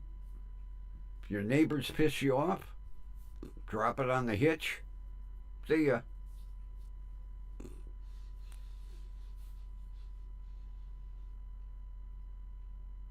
I mean, in the program that I saw, there were some people that had foundations built and they put it on a foundation and they lived in it. But most of the people in this program were towing them around behind them, you know.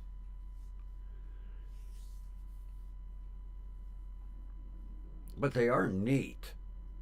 It's amazing how they put all that stuff in.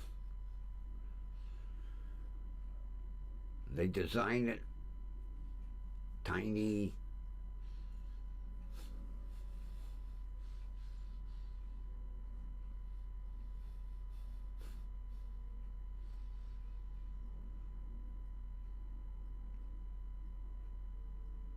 Some of them were really kind of exotic too.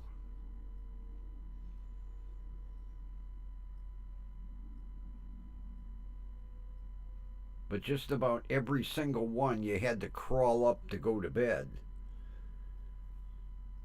Be my luck, I'd forget to put the railing up and I'd roll over and wake up in the morning with a broken hip.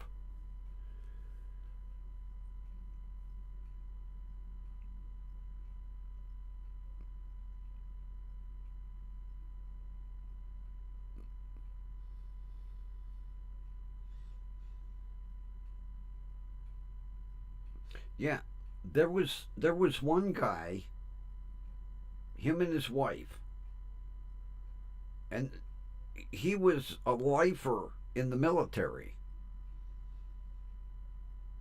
So when he'd get transferred to another base, he didn't have to worry about housing. He just took it with him.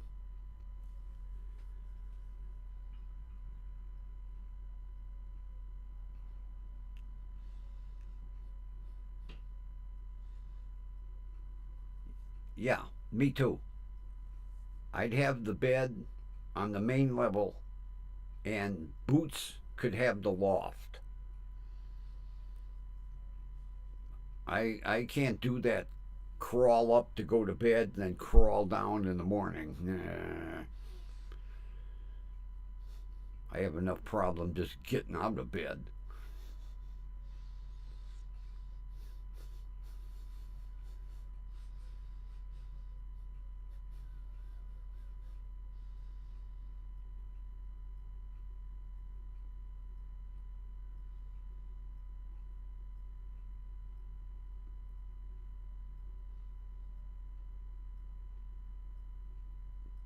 Yeah, I'm using.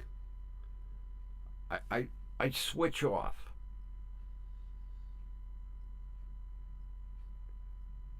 I had these kind of ortho pillows. Well, those went on the shelf in the closet, and now I'm sleeping on my British hotel pillows. Oh, yeah, they say right on them, British hotel. Have a big crest. Looks like something authorized by King Charles.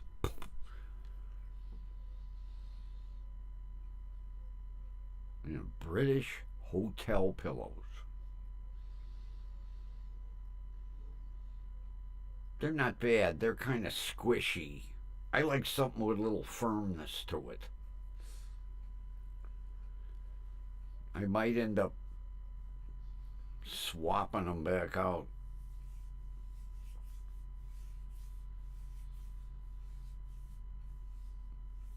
Yeah, I ordered four of those ortho pillows,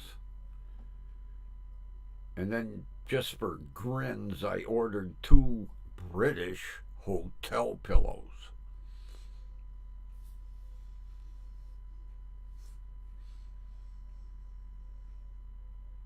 The ortho pillows are kind of nice. I like them. They got kind of a cutout for your neck. They're pretty comfy. I like them. Although I sleep on three, you know.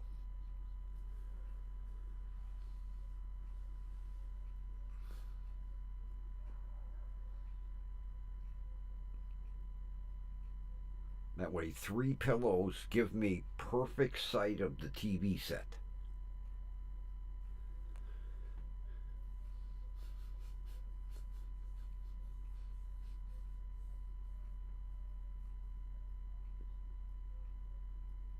I'll be watching Killer in My Village. They also have How I Caught the Killer. And then there's a British forensics program.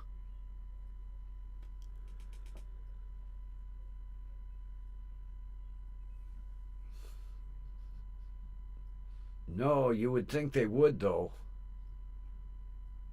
Crazy people. Goddamn eating pork and beans for breakfast. God, I'd have more gas than the Goodyear blimp.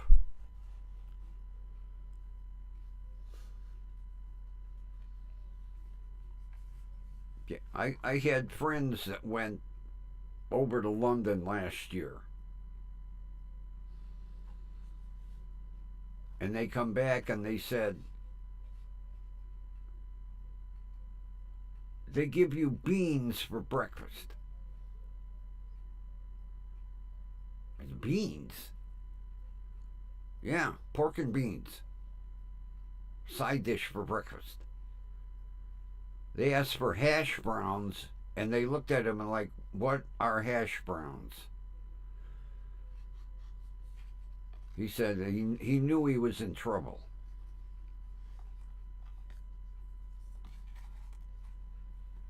He had bacon and eggs and a big bowl of pork and beans. Oh, I got it written down, Ron. The note will go in the bedroom with me.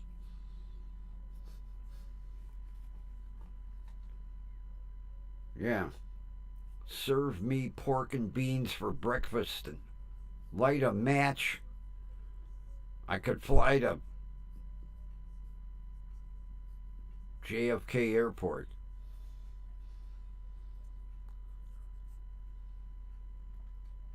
Oh, I could never do pork and beans for breakfast. Oh, no.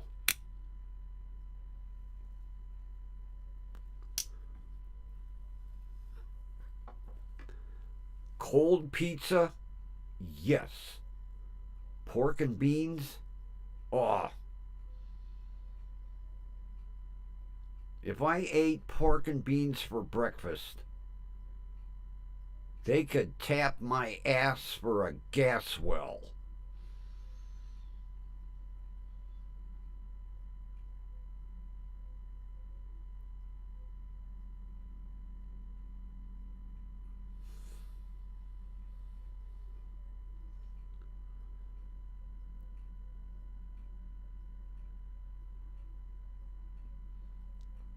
But if you see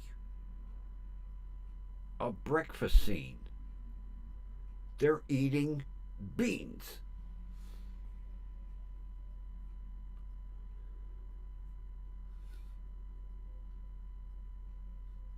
As a matter of fact, last night on Killer in My Village, the story started out the killer broke in during breakfast and they showed a shot of the table.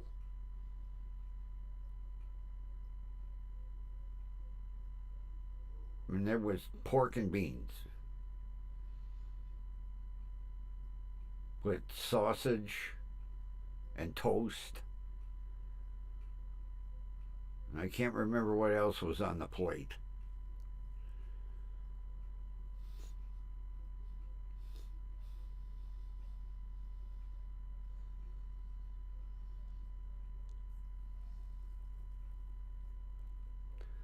I'll never forget when I was working for the limousine service.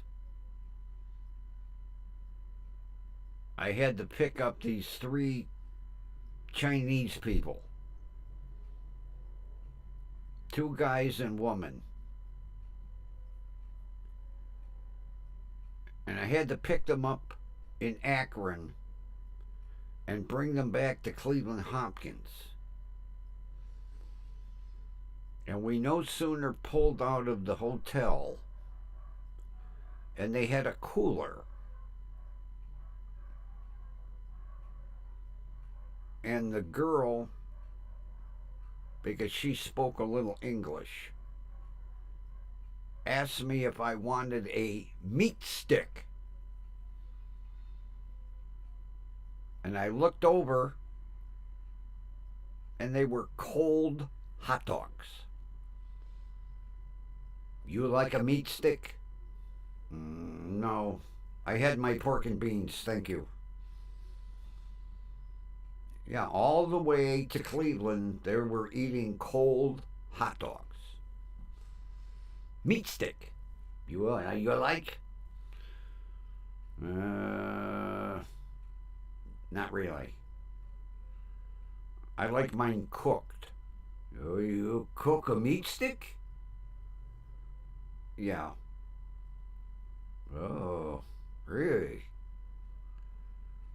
You cook a meat stick? Yeah. Don't you cook a meat stick? Oh, no.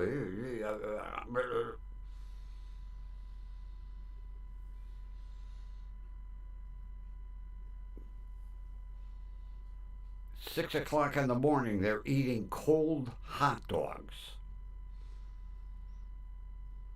You want a meat stick? No, thank you. You sure? We got lots. No, I'm okay. They're sitting there like cows chewing their cud.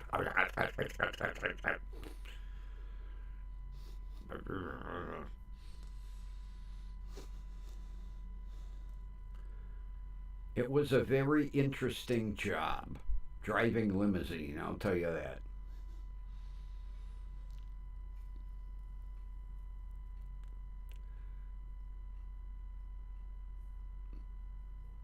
Very interesting. Especially when you pick up three Chinese people that are eating cold hot dogs at 6 o'clock in the morning. You a meat stick? It's against my religion. Thank you.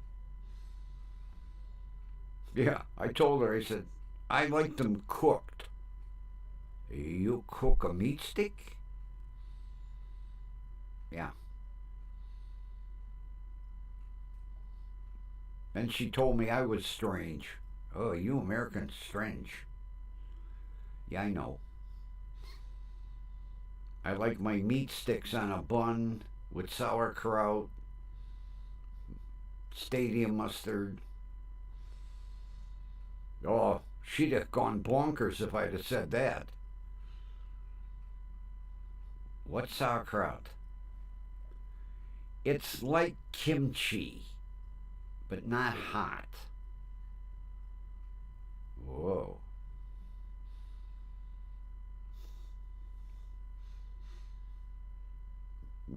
Pulled that thing out of the package and stuck it under my nose. You want meat stick?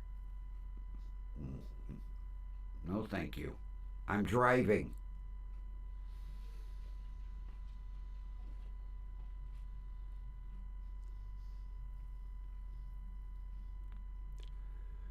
I like my meat sticks with pork and beans, thank you.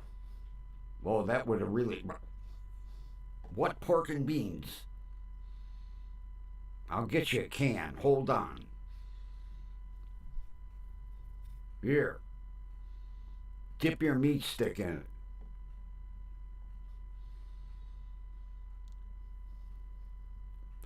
There were a lot of times I wish I could have said shit like that. Had to be on my best manners. I want that tip at the end of the trip.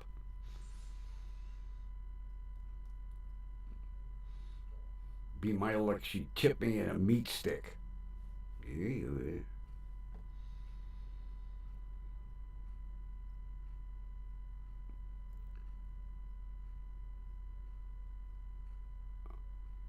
10-0 game called. I would think so. Congratulate them for me. What an outstanding job. Didn't even go 6 innings. Game called. That's it. Congratulate them for me, Kathy. Have a good evening. Celebrate the win. How cool. Another win under their belt. Good team. Real good team.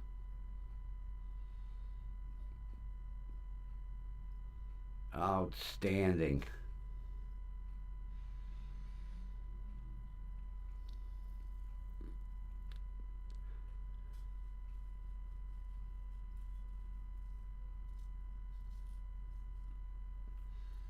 Well, speaking of calling the game, I think it's that time, people. Where's my stylus? I lost my stylus again. I lost my stylus. Oh, come on. Oh, there it is. There.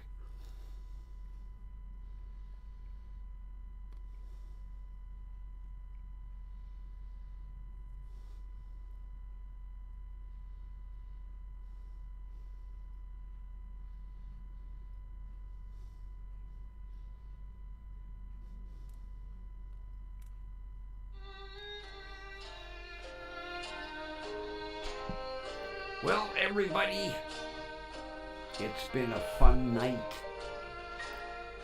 Thank you all for showing up. Have a wonderful rest of your evening. And we will meet again right here tomorrow night.